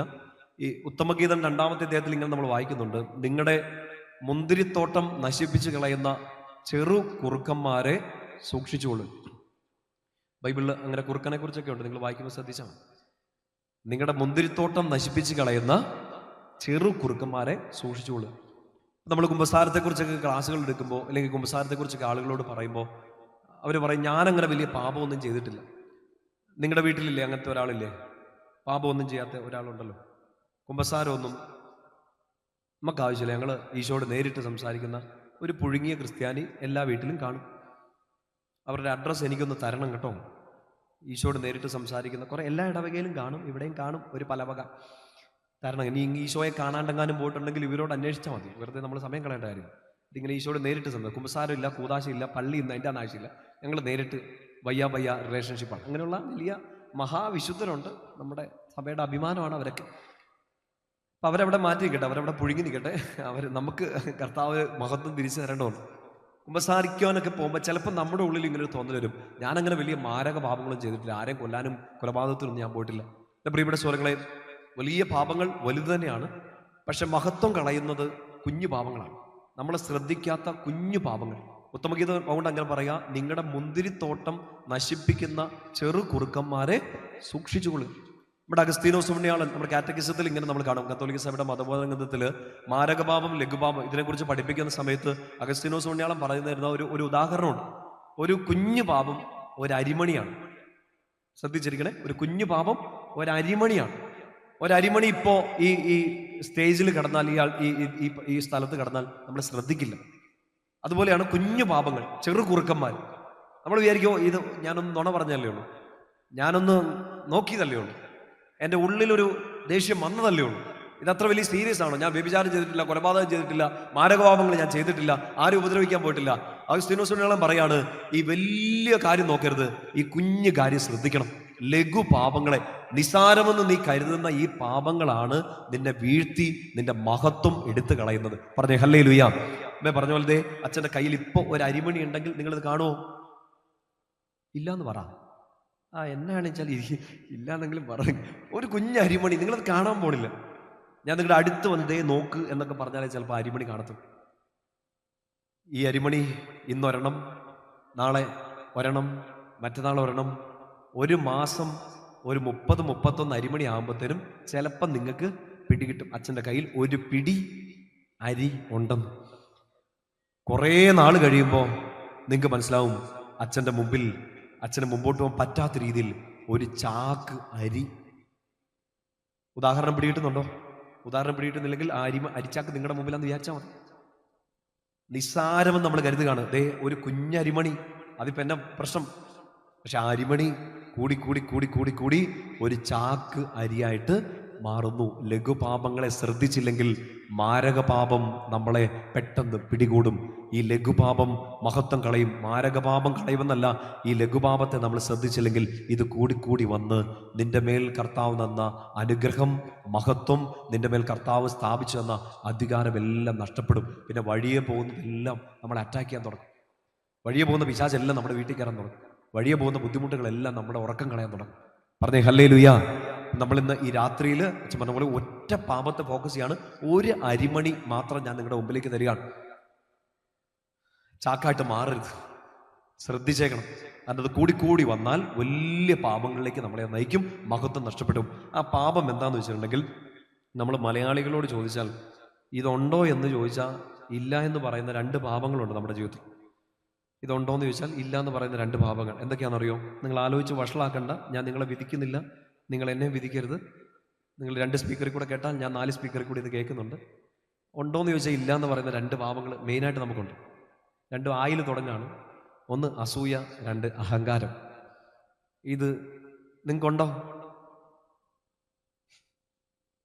ഇല്ല എന്ന് പറയാം, എന്നാലേ എനിക്ക് മുമ്പോട്ട് പോകാൻ പറ്റുള്ളൂ. പറഞ്ഞേ ഹല്ലേലൂയ. നിങ്ങൾ ഒരു സഹകരണവും ഇല്ല കേട്ടോ, നിങ്ങൾ എന്നെ സഹകരിക്കുന്നില്ല. ശക്തിയോട് പറഞ്ഞേ ഹല്ലേലൂയ. സന്തോഷം പറഞ്ഞേ ഹല്ലേലൂയ. അടുത്തിരിക്കുന്നവരോട് ചോദിച്ചാൽ അസൂയ ഉണ്ടോ എന്ന് ചോദിച്ചേ. എന്നാ പറയുന്നതാ അസൂയ എന്നൊക്കെ കേൾക്കുമ്പോൾ ഇത്രയും സന്തോഷിക്കുന്ന ഒരു ഗ്രൂപ്പിനെ ഞാൻ ആദ്യമായിട്ട് കാണുകയാണ്. എനിക്ക് നിങ്ങളോട് അസൂയ തോന്നുന്നു. ഞാൻ അവരോട് ഇച്ചിരി സീരിയസ് ആയിട്ട് ചോദിച്ചു, അഹങ്കാരം ഉണ്ടോ എന്ന് ചോദിച്ചു. എന്നോടാ. നമുക്ക് ചിലപ്പോൾ ശ്രദ്ധിക്കാതെ പോകുന്ന ഒരു അരിമണിയാണ് ഇത് 2 ഈ അഹങ്കാരം, അസൂയ. 2 കുറിച്ച് നമ്മളിന്ന് ചിന്തിക്കുന്നില്ല. ഒറ്റൊന്നും മതി. ഏത് വേണം? അസൂയ. കാരണം ഈ അസൂയ അഹങ്കാരത്തിലേക്ക് എത്തിക്കും. ഒരൊറ്റ കാര്യത്തെ നമ്മൾ നിങ്ങൾക്ക് നന്നായിട്ട് അറിയാവുന്ന ഒരു കഥാപാത്രത്തെ ഞാൻ ബൈബിളിൽ നിന്ന് അവതരിപ്പിക്കുന്ന പുതിയൊരു അറിവൊന്നും തരാൻ പോകുന്നതല്ല. പക്ഷെ ഞാനിത് വായിച്ചു നോക്കിയപ്പോൾ പല ആംഗിളുകളിൽ നമുക്ക് ഈ വചനഭാഗം വായിക്കാം. ഈ ഒരു പാപത്തിന്റെ മേഖലയിൽ നമ്മുടെ ഈ മഹത്വം കളയുന്ന, ദൈവം തന്ന മഹത്വം നഷ്ടപ്പെടുത്തി കളയുമ്പോൾ ദൈവം തന്ന കൃപയെ നിഷ്ഫലമാക്കി തീർക്കുന്ന ഒരു വല്ലാത്ത അപകടം പിടിച്ച അരിമണിയാണ് ഈ അസൂയ. പറഞ്ഞേ ഹല്ലേലൂയ. ഈ നമ്മളിപ്പോൾ പൗലോസ്ലീഹയെ കുറിച്ചാണ് പറഞ്ഞത്. പൗലോസ്ലീഹയ്ക്ക് മറ്റൊരു പേരുണ്ടായിരുന്നു. എന്താ പേര്? സൗൾ. ഇതേ പേര് പഴയ നിയമത്തിൽ ആർക്കെങ്കിലും ഉണ്ടോ? ആരാ? രാജാവായ സൗൾ. ആര് രാജാവാക്കി? ആരാക്കി? ദൈവം അല്ലേ? സർവശക്തനായ ദൈവം തന്റെ അധികാരം മുഴുവനും കൂടെ ആർക്ക് കൊടുത്തു? സാമൂൽ കൊടുത്തു. ഇസ്രായേൽക്കാർ പ്രാർത്ഥിച്ചിരുന്നു, ഞങ്ങൾക്ക് ഒരു രാജാവിനെ വേണം. നേതാവായ സാമൂൽ പറഞ്ഞു, നമുക്കൊരു രാജാവുണ്ട്. ആര്? ദൈവം. ആ ദൈവം കൊടുത്തൊരു രാജാവാണ്. ദൈവത്തിന്റെ അധികാരം, ഇസ്രായേലിന്റെ മേലുള്ള ദൈവത്തിന്റെ അധികാരം സാവൂളിനെ ഏൽപ്പിച്ചു. എന്ന് വെച്ചാൽ അത്ര മഹത്വം കൊടുത്തുകൊണ്ടാണ് സാവൂളിനെ രാജാവാക്കിയത്. പറഞ്ഞേ ഹല്ലേലൂയ. ഇങ്ങേർക്ക് ആരോടെങ്കിലും അസൂയ തോന്നിയിട്ടുണ്ടോ? നിങ്ങൾക്ക് അറിയാം. പെട്ടെന്ന് ഉത്തരം പറഞ്ഞു. ഇങ്ങനെ ആരുടെയെങ്കിലും അസൂയ തോന്നിയിട്ടുണ്ടോ? അയാൾക്ക് ദാവീദിനോട് അസൂയ തോന്നി. രാജാവായ സാവൂളിന് ആട്ടിടയനായ ദാവീദിനോട് അസൂയ തോന്നി. അതിനാസ്പദമായ സംഭവമൊക്കെ നിങ്ങൾക്ക് അറിയാം. ഇസ്രായേൽക്കാരെ ഫിലിസ്തീൻ വെല്ലുവിളിക്കുന്നു. അപ്പോൾ വലിയൊരു മല്ലന്റെ പേരെന്താണ്? നാളെ ഒരു ക്ലാസ് എടുത്തപ്പോൾ ഒരു കൊച്ചി ജോൺ സീന എന്ന് പറഞ്ഞു. ആ മല്ലനല്ല ഇത്. ഗോലിയാത്ത് അല്ലേ? ഗോലിയാത്ത് വലിയൊരു മല്ലൻ. അവനെ വെല്ലുവിളിക്കുന്നു, അവൻ തിരിച്ചു വെല്ലുവിളിക്കുന്നു. പിന്നെ ദാവീദ് കല്ലെടുത്ത് എറിഞ്ഞ് അവനെ വീഴ്ത്തുന്നു. ഇസ്രായേൽക്കാർ വിജയം പ്രാപിക്കും. സാമുവേൽ പ്രവാചകൻ 1-ാമത്തെ പുസ്തകത്തിൽ അതിന്റെ 18-ാമത്തെ അധ്യായത്തിൽ വലിയ വാദ്യഘോഷങ്ങളോടെ ഇസ്രായേലിലേക്ക് വിജയം നേടിയ രാജാവിനെ ജനങ്ങൾ മുഴുവൻ സ്വീകരിക്കുന്നു. അവർ പാടിയൊരു പാട്ടിനെ കുറിച്ചൊക്കെ നമ്മളിങ്ങനെ വായിക്കും. സാവൂൾ 1000 കൊന്നു, ദാവീദ് 10,000. പാട്ട് നിങ്ങൾക്ക് അറിയാലോ, അത് ഇച്ചിരി പൊലിപ്പിച്ചല്ലേ നമ്മളെപ്പോഴും പാടുള്ളൂ അല്ലേ? അത് ആത്മീയ ഗാനങ്ങളാണേലും അല്ലെങ്കിലും നമ്മൾ ഇച്ചിരി പൊലിപ്പിച്ചേ പാടുള്ളൂ. തീ പോലെ ഇറങ്ങണമേ എന്ന് പറഞ്ഞിട്ട് നിങ്ങൾ ഇവിടെ തന്നെ അല്ലേ ഇരിക്കുന്നത്? അല്ലേ അല്ലേ അല്ലെ? പാട്ടുകളിൽ നമ്മൾ ചിലപ്പോൾ ഒരു ഇച്ചിരി പാടും അല്ലെ, മാനസ മൈനെ വരൂ എന്നൊക്കെ പറഞ്ഞിട്ട് അതെന്ത് മൈനയാണെന്ന് നിങ്ങൾ ഇതുവരെ കണ്ടുപിടിച്ചിട്ടുണ്ടോ? ഇല്ല. എത്ര കാലം മുമ്പ് ഇറങ്ങിയ പാട്ടാണേലും നമ്മൾ ആ മൈന ഏതാണോ മാനസ മൈന എന്ന് നമ്മൾ ഇതുവരെ കണ്ടുപിടിച്ചിട്ടില്ല. പക്ഷെ ഈ പാട്ടിൽ ഒരല്പം ഭംഗി കൂട്ടി പാട്ട് പാടും. ഈ പാട്ട് സാവൂളും കേട്ടു. സാവൂൾ ആയിരങ്ങളെ കൊന്നു, ദാവീദ് 10,000-ങ്ങളെയും. പറഞ്ഞേ ഹല്ലേലൂയാ. അവൻ അസൂയ തോന്നി നല്ല ബൈബിളിൽ പറയുക. അവൻ അസൂയ തോന്നി നല്ല പറയുക. വചനഭാഗം ഒന്ന് എടുക്കാം. 1 സാമുവേൽ 18 ഫസ്റ്റ് സാമുവേൽ ചാപ്റ്റർ 18 ആ വചനഭാഗം ഒന്ന് എടുക്കുക. അതിന്റെ ടൈറ്റിൽ തന്നെ ഇങ്ങനെയാണ്, സാവൂളിന്റെ അസൂയ. നിങ്ങളിത് കണക്ട് ചെയ്ത് പോകണം. ദൈവം മനുഷ്യനെ മഹത്വത്തോടെ സൃഷ്ടിച്ചു. നല്ലൊരു ഉദാഹരണമാണ്. സാവൂൾ മഹത്വവും അധികാരവും കൊടുത്ത് ഇസ്രായേലിന്റെ മേൽ രാജാവാക്കി. അവന്റെ മേലേക്ക് കൃപ ചൊരിഞ്ഞു. പക്ഷെ അവന്റെ കൃപയെ നഷ്ടപ്പെടുത്തി കളഞ്ഞ ഒരു അരിമണിയാണ് അസൂയ. അവന് മഹത്വം നഷ്ടപ്പെട്ടു, ആധിപത്യവും അധികാരവും നഷ്ടപ്പെട്ടു. ദൈവം കൊടുത്തതെല്ലാം അവന്റെ കയ്യിൽ നിന്ന് പോയി. അവൻ എല്ലാത്തിനെയും ഭയപ്പെടാൻ തുടങ്ങി. ഇത് നമ്മുടെ മുമ്പിൽ ഒരു വലിയ സൂചന, ഒരു വാണിംഗ് ആണ്. അപ്പൊ സാവൂളിന് അസൂയ തുടങ്ങിയത് എങ്ങനെയാണെന്ന് നിങ്ങൾ ശ്രദ്ധിക്കുക. 1 സാമുവേൽ 18 അതിന്റെ 7 വാക്യം. അവർ സന്തോഷം കൊണ്ട് മതിമറന്ന് പാടി, സാവൂൾ 1000-ങ്ങളെ കൊന്നു, ദാവീദ് 10,000-ങ്ങളെ. പ്രിയപ്പെട്ട സ്വരങ്ങളെ ഒന്ന് ശ്രദ്ധിച്ചേ. നിർത്തി വായിക്കണം. അതിൻ്റെ ഇടയ്ക്ക് നിർത്തിയാലേ പരിശുദ്ധാത്മാവ് പറഞ്ഞിരുന്ന കാര്യങ്ങൾ പിടികിട്ടത്തുള്ളൂ. നിങ്ങൾ വായിക്കുമ്പോൾ പോലും വ്യാഖ്യാനങ്ങൾ കേൾക്കുന്നതിനേക്കാൾ കൂടുതൽ പരിശുദ്ധാത്മാവിന്റെ അടുത്തിരുന്ന് ഇത് മനസ്സിലാക്കിയെടുക്കാൻ വേണ്ടി ശ്രദ്ധിക്കണം. സാവൂൾ 1000-ങ്ങളെ കൊന്നു, ദാവീദ് 10,000-ങ്ങളും. നിങ്ങളൊന്ന് ചിന്തിച്ചേ, അങ്ങനെ ഒരു സംഭവം അവിടെ നടന്നോ? അങ്ങനെ ഒരു സംഭവം അവിടെ നടന്നിട്ടുണ്ടോ? സാവൂൾ 1000-ങ്ങളെ കൊന്നോ? നിങ്ങൾ ഇല്ല ഉണ്ടെന്ന് പറയില്ല. കോട്ടയത്ത് എസ് എന്നുള്ളതിന് ഇങ്ങനെയാണ് തലയാട്ടം, ഇല്ല എന്നുള്ളതിന് ഇങ്ങനെയാണ്. എന്തേലും കാണിക്കും. ഈ സ്ഥിരം ഇങ്ങനെ ആൾക്കാരെ കണ്ടുകൊണ്ടിരിക്കുന്നുണ്ടേ ഈ മനുഷ്യർ എന്നെ എക്സ്പ്രഷൻ ഇടുന്നതെന്ന് എനിക്കിപ്പോൾ പിടികിട്ടുന്നില്ല. നമ്മളെല്ലാം നന്നായിട്ട് അഭിനയിക്കാൻ പഠിച്ചു. ഈ സംഭവം അവിടെ നടന്നതാണോ? സാവൂൾ 1000-ങ്ങളെ കൊന്നോ? ദാവീദ് 10,000-ങ്ങളെ കൊന്നോ? ചേച്ചിമാര് പാടിയതാണ്, കൊയറ് നന്നായിട്ട് അങ്ങ് പാടി. ഇല്ലാത്തൊരു സംഭവം. ഇത് കേട്ട് ഇയാളുടെ ഉള്ളിൽ ഒരു അസ്വസ്ഥത തോന്നുകയാണ്. അടുത്ത വചനം ഇങ്ങനെയാണ്, ഇത് സാവൂളിന് ഇഷ്ടപ്പെട്ടില്ല. നന്നായിട്ടൊന്ന് ശ്രദ്ധിക്കണതേ. സാവൂളിന് അസൂയ തോന്നി നല്ല വചനം പറയുക. സാവൂളിന് ഇത് ഇഷ്ടപ്പെട്ടില്ല. പറഞ്ഞേ ഹല്ലേലൂയാ. നിങ്ങളുടെ ഉള്ളിൽ അസൂയ ഉണ്ടോന്ന് ഇപ്പൊ പരിശോധിക്കാൻ പറ്റും. എങ്ങനെയാണെന്നറിയോ? നിങ്ങളുടെ കൂടെയുള്ള ഒരാൾ, നിങ്ങളുടെ കൂടെ ജോലി ചെയ്യുന്നതായിരിക്കാം, നിങ്ങളുടെ കൂടെ പഠിക്കുന്നവരായിരിക്കാം, നിങ്ങളുടെ അയൽപ്പക്കത്തുള്ളതായിരിക്കാം, നിങ്ങളുടെ കൂടെ ഒരു വീട്ടിൽ താമസിക്കുന്നവരായിരിക്കാം, സഹോദരങ്ങൾ തന്നെയായിരിക്കും. പ്രിയപ്പെട്ട ഒരാളെ കുറിച്ച് അല്ലെങ്കിൽ നിങ്ങളുടെ കൂടെയുള്ള ഒരാളെ കുറിച്ച് ആരെങ്കിലും ഒക്കെ നല്ലത് പറയുന്ന സമയത്ത് നിങ്ങളുടെ ഉള്ളിൽ എന്ത് തോന്നുന്നു? ഹല്ലേലൂയ, ജയം ഹല്ലേലൂയ. അങ്ങനെ നിങ്ങൾ ഹല്ലേലൂയ പറയുമെന്ന് എനിക്ക് അറിയത്തില്ല. ഞാൻ നിങ്ങളെ വിധിക്കുന്നില്ല, നിങ്ങൾ എന്നെ വിധിക്കരുത്. എന്നെ തോന്നുന്നു. ഇപ്പം ഇതേ ആൾത്താരയിൽ ഇതൊക്കെ ഡെക്കറേറ്റ് ചെയ്ത് വെച്ചു, നന്നായിട്ട് ഡെക്കറേറ്റ് ചെയ്ത് വെച്ചു. ഒരു സിസ്റ്റർ ഇതെല്ലാം ചെയ്തു. ആരാ ചെയ്തത് എനിക്കറിയില്ല കേട്ടോ. ഒരു എക്സാമ്പിൾ പറയാണ്. ഒരു സിസ്റ്റർ ഇത് ചെയ്തു. അപ്പോൾ അച്ഛനോടൊന്ന് പറയാണ്, ഇത് വെച്ച സിസ്റ്റർ നന്നായിട്ട് ചെയ്തു. ഇത് കേൾക്കുമ്പോൾ നിങ്ങൾക്ക് എന്നാ തോന്നണം? അസൂയ. നിങ്ങളുടെ ഉള്ളിൽ അസൂയ ഉണ്ടോന്ന് അറിയുന്നത് ഒരാളെ കുറിച്ച് നല്ലത് കേൾക്കുന്ന സമയത്ത് ഒരു ഇഷ്ടക്കേട് തോന്നുന്നുണ്ടെങ്കിൽ സ്റ്റാർട്ടഡ്. അസൂയയുടെ ആദ്യത്തെ പടി മറ്റൊരാളുടെ നന്മയിലുള്ള നമ്മുടെ സങ്കടം. പറഞ്ഞേ ഹല്ലേലൂയ. നമുക്ക് ഈ കൺവെൻഷൻ ഇപ്പോൾ എത്രയോ വലിയ അനുഗ്രഹമായിട്ട് ഒരുക്കിക്കൊണ്ടിരിക്കുകയാണ്. വലിയച്ഛനും കൊച്ചച്ഛനും കൺവീനേഴ്സും എല്ലാവരും ഇങ്ങനെ ഓടി നടന്ന് ചെയ്യാണ്. എത്രയോ നാളുകളായിട്ട് ഒരുങ്ങിക്കൊണ്ടിരിക്കുന്നു. ഇപ്പം ചിലപ്പം നിങ്ങൾ വിചാരിക്കും നിങ്ങൾ വന്ന് ധ്യാനം കൂടിയോണ്ടല്ലേ, ഇവർ ഒരുക്കിയത് കൊണ്ടാണോ? നിങ്ങൾ വന്നില്ലെങ്കിൽ കൺവെൻഷൻ എങ്ങനെ നടക്കും? അപ്പോൾ അച്ഛൻ അവരെക്കുറിച്ച് നല്ലത് പറയാണ്. നിങ്ങളുടെ ഉള്ളിൽ അപ്പം എന്ത് തോന്നണം? സന്തോഷം തോന്നണം. ഞങ്ങളുടെ ഇടവക, ഞങ്ങളുടെ കൺവെൻഷൻ, ഞങ്ങളുടെ കൂട്ടായ്മ, ഞങ്ങളുടെ ജൂബിലി, ഞങ്ങൾ ഇത് ഈശോയുടെ അനുഗ്രഹത്തോടെ കർത്താവിന്റെ മഹത്വത്തിന് വേണ്ടി ചെയ്തു.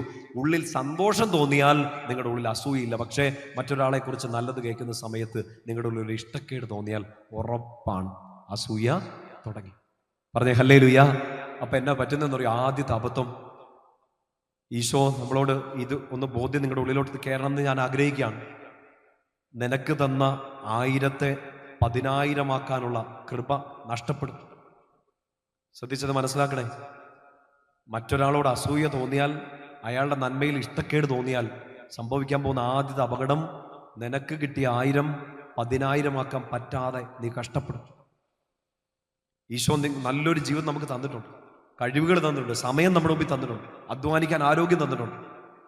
പക്ഷെ ഞാനിപ്പോൾ നോക്കിക്കൊണ്ടിരിക്കുന്നത് അവൻ വളരുന്നു, അവൾ വളരുന്നു, അയ്യോ അയ്യോ എന്ന് നോക്കിക്കൊണ്ടിരുന്നാൽ നിനക്ക് കിട്ടിയ 1000 10,000-ആക്കാനുള്ള കൃപ നിഷ്ഫലമായി പോകും. പറഞ്ഞേ ഹല്ലേലൂയ. ശക്തി ഒന്ന് പറഞ്ഞേ ഹല്ലേലൂയ. കാര്യം പിടികിട്ടുന്നുണ്ടോ? ഇഷ്ടക്കേട്. ഞാനൊരു എക്സാമ്പിൾ പറഞ്ഞാൽ, എൻ്റെ കൂടെ പഠിച്ചവരൊക്കെ പല ദേശങ്ങളിൽ കല്യാണം കഴിച്ചൊക്കെ പോയിട്ടുണ്ട്. അതുകൊണ്ട് എക്സാമ്പിൾ പറയുമ്പോൾ എനിക്ക് ഭയങ്കര പേടിയാണ്. പണ്ടൊരു എക്സാമ്പിൾ പറഞ്ഞിട്ട് എന്നെ പുറത്തൊരു രാജ്യത്തുനിന്ന്, അച്ഛനാ പറഞ്ഞ ആൾ ഞാനാ ഓർക്കുന്നുണ്ടോ, എൻ്റെ കൂടെ പഠിച്ചവരാൾ, ഞാനൊരു കുറ്റം പറഞ്ഞാണ് ആൾക്കാരിൽ നിന്നുകൊണ്ട്. കുറ്റം പറഞ്ഞതെന്ന് വെച്ചാൽ ഒരു ഉദാഹരണം പറഞ്ഞപ്പോൾ ഒരു കുറ്റമായിട്ട് പോയി. കൃത്യമായിട്ട് ആളവിടെ ഉണ്ടായിരുന്നു ധ്യാനം കൂടാൻ വേണ്ടിയിട്ട്. എന്നാലും ഇങ്ങനെ പറയണമായിരുന്നോ?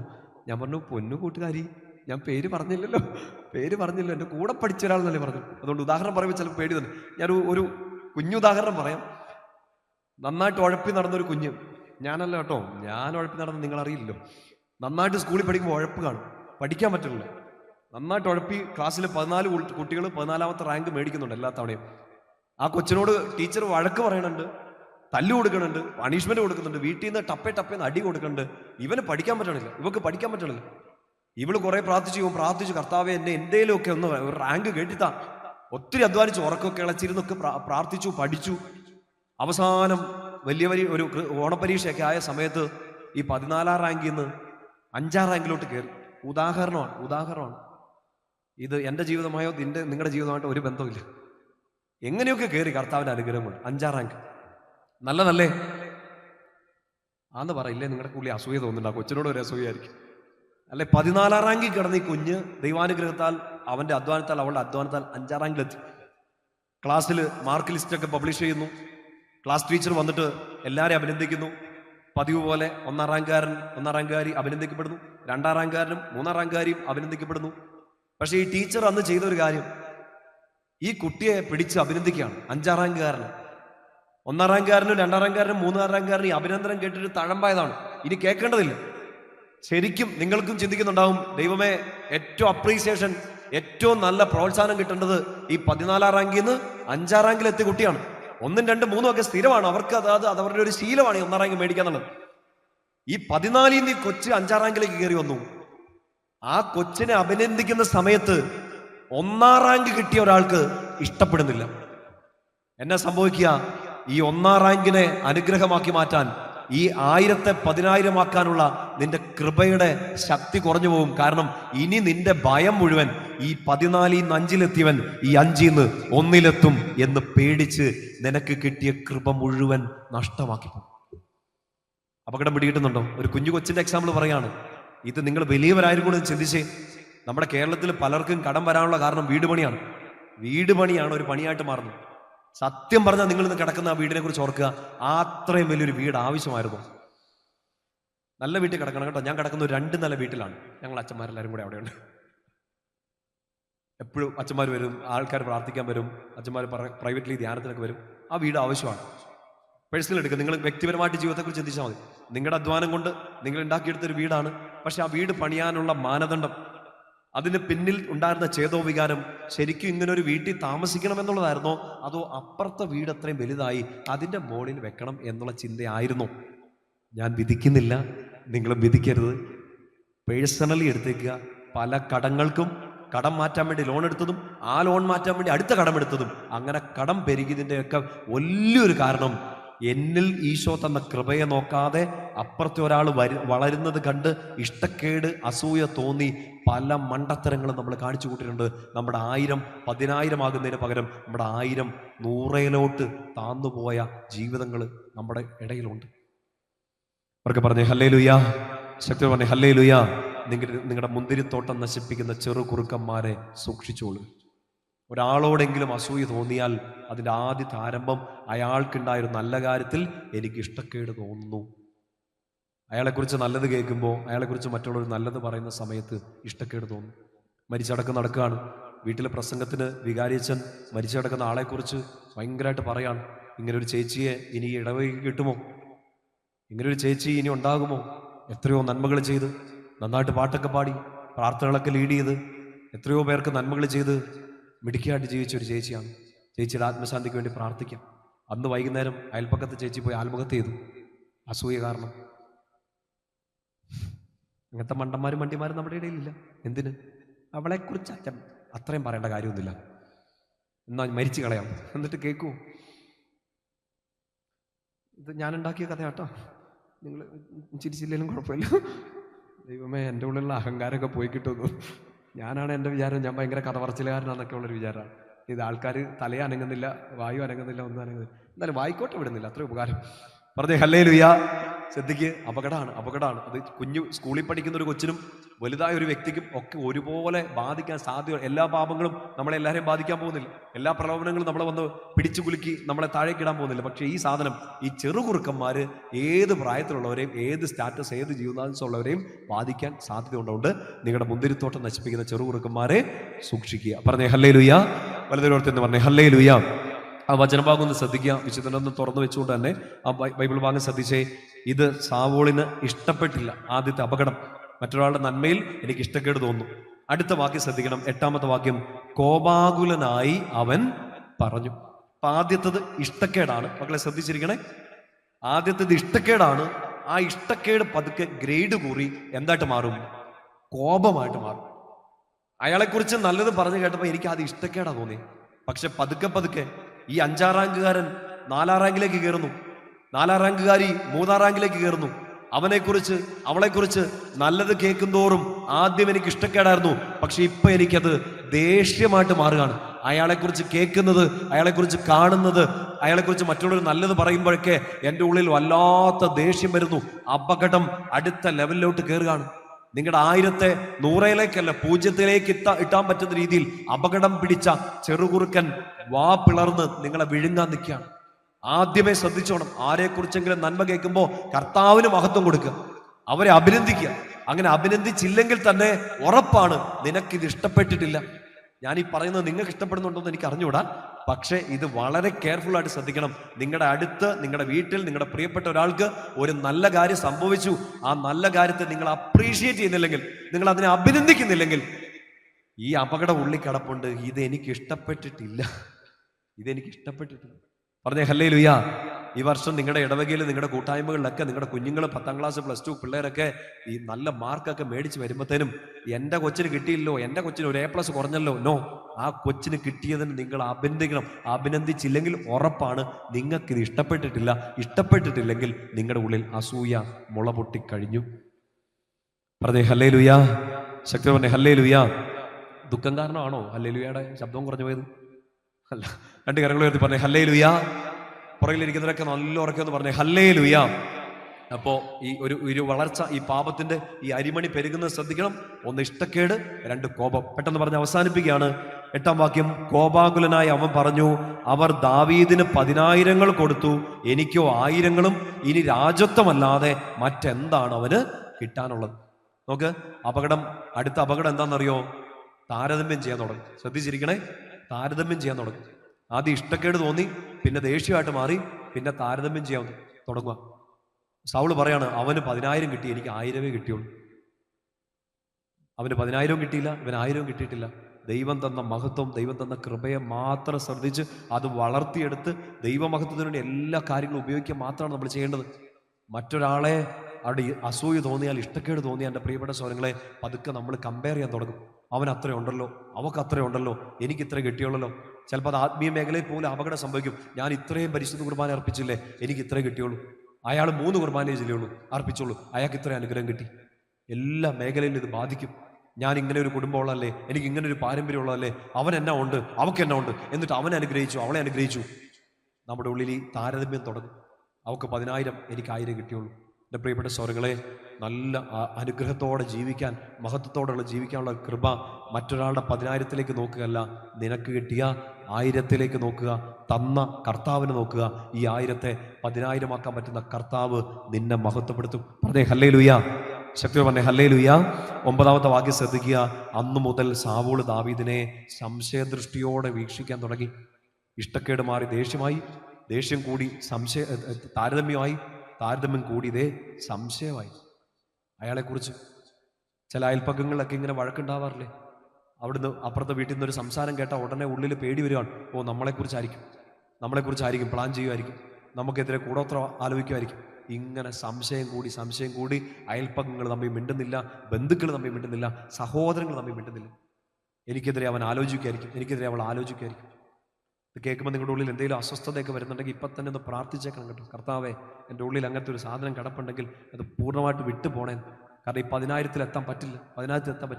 സംശയം കൂടി, അസ്വസ്ഥത കൂടി. സാവൂൾ ചെയ്ത അടുത്ത അബദ്ധം ശ്രദ്ധിച്ച്, പിറ്റേ ദിവസം ദൈവം അയച്ചൊരു ദുരാത്മാവ് സാവൂളിൽ പ്രവേശിച്ചു. അവൻ കൊട്ടാരത്തിനുള്ളിൽ ഭ്രാന്തനെ പോലെ പുലമ്പിക്കൊണ്ടിരുന്നു. കൊട്ടാരത്തിനകത്ത് ഭ്രാന്തനെ പോലെ പുലമ്പി. നിർത്തി അത് വായിക്കണം. മലയാളം ബൈബിൾ ആയതുകൊണ്ട് ശുദ്ധമായ ഭാഷ എഴുതി വെച്ചേക്കാണ്. പുലമ്പുക എന്ന് വെച്ചാൽ എന്താ? ഭ്രാന്തനെ പോലെ പുലമ്പുക വെച്ചാൽ ചീത്ത വിളിച്ചുകൊണ്ടിരിക്കുകയാണ്. ആരെ? അവന് ദൈവം കൊടുത്ത കൊട്ടാരത്തിനകത്ത് വെച്ച് അപ്പുറത്തുള്ള കുഞ്ഞ് ദാവീദിനെ തെറി പറഞ്ഞുകൊണ്ടിരിക്കുക. നമുക്ക് മനുഷ്യരോട് അസൂയ തോന്നിപ്പോയാൽ, നിങ്ങൾ ശ്രദ്ധിച്ചില്ലേ, നമ്മൾ ചിലപ്പോൾ നമ്മുടെ വീടിൻ്റെ അകത്തളങ്ങളിൽ ആൾക്കാരെ കുറിച്ച് മോശം പറയും, ചീത്ത പറയും.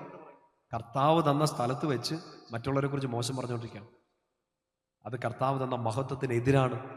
ഈ മഹത്വം തന്ന കർത്താവിനെ കളിയാക്കുന്നതിന് തുല്യമാണ്. ഈശോ അനുഗ്രഹിച്ച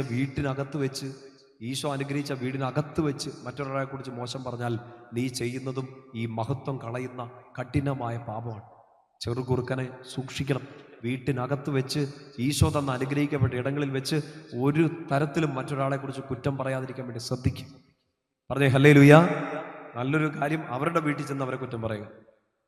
അപ്പോൾ ഒരു തീരുമാനമാവും. പിന്നെ അസൂയൊന്നും ഉണ്ടാവില്ല. ആയും യായും മാത്രമേ ഉണ്ടാവുള്ളൂ. അയ്യാ എന്ന് വിളിച്ച് അടികൊണ്ട് നിങ്ങൾ ഓടേണ്ടി വരും. അതിനുള്ള ധൈര്യം ഇല്ലാത്തതുകൊണ്ടാണല്ലോ നമ്മൾ നമ്മുടെ വീടിൻ്റെ അകത്തളങ്ങളിൽ ഇരുന്ന് കുറ്റം പറയണേ, അല്ലേ? ഈശോ അനുഗ്രഹിച്ച സ്ഥലങ്ങളിൽ വെച്ച്, ഈശോ നിങ്ങൾക്ക് തന്ന വീട്ടിൽ വെച്ച്, ഈശോ നിങ്ങൾക്ക് തന്ന ജോലി സ്ഥലത്ത് വെച്ച് ഒരാളെക്കുറിച്ചും കുറ്റം പറയരുത്, ഒരാളെക്കുറിച്ചും ചീത്ത പറയരുത്. ചില മനുഷ്യരുണ്ടെങ്കിൽ വാ തുറന്ന് ചീത്ത വിളി. അതിൻ്റെ ആദ്യം കിടക്കുന്ന എന്നറിയോ? മനുഷ്യരെ ഇഷ്ടമില്ല, അവരുടെ നന്മ ഇഷ്ടമില്ല. അതുകൊണ്ടാണ് ഇങ്ങനെ ചീത്ത വിളിച്ചുകൊണ്ടിരിക്കുന്നത്. പറഞ്ഞേ ഹല്ലേലൂയ. ശക്തി പറഞ്ഞേ ഹല്ലേലൂയ. ഇഷ്ടക്കേട് മാറി, കോപമായി, കോപം കൂടി, താരതമ്യം കൂടി, സംശയം കൂടി, സ്വന്തം അനുഗ്രഹിക്കപ്പെട്ട ഇടങ്ങളിൽ വെച്ച് മറ്റുള്ളവരെ കുറിച്ച് മോശം പറയുന്ന അവസ്ഥയിലേക്ക് എത്തി. നമ്മൾ ആരും അങ്ങനത്തെ അപകടങ്ങളിലേക്കൊന്നും എത്തല്ലേ. അങ്ങനെ എത്തിപ്പോയിട്ടുണ്ടെങ്കിൽ തിരിച്ചു കയറി ആ മഹത്വം തിരിച്ചു പിടിക്കാൻ വേണ്ടി കൃപയ്ക്ക് വേണ്ടി പ്രാർത്ഥിക്കണം. അവസാനിപ്പിക്കുന്നു. ദാവീദിനെ ചുമരോട് ചേർത്ത് നിർത്താൻ 11-ാം വാക്യം. ദാവീദിനെ ചുമരോട് ചേർത്ത് നിർത്തി തറയ്ക്കാൻ ഉദ്ദേശിച്ചുകൊണ്ട് സാവൂള് കുന്തമെറിഞ്ഞു. എന്ന് വെച്ചാൽ ഇനി ഇവള് ജീവിച്ചിരിക്കുന്നത് എനിക്ക് അപകടമാണെന്ന് ചിന്തിച്ചുകൊണ്ട് കൊല്ലാൻ നടക്കുകയാണ്.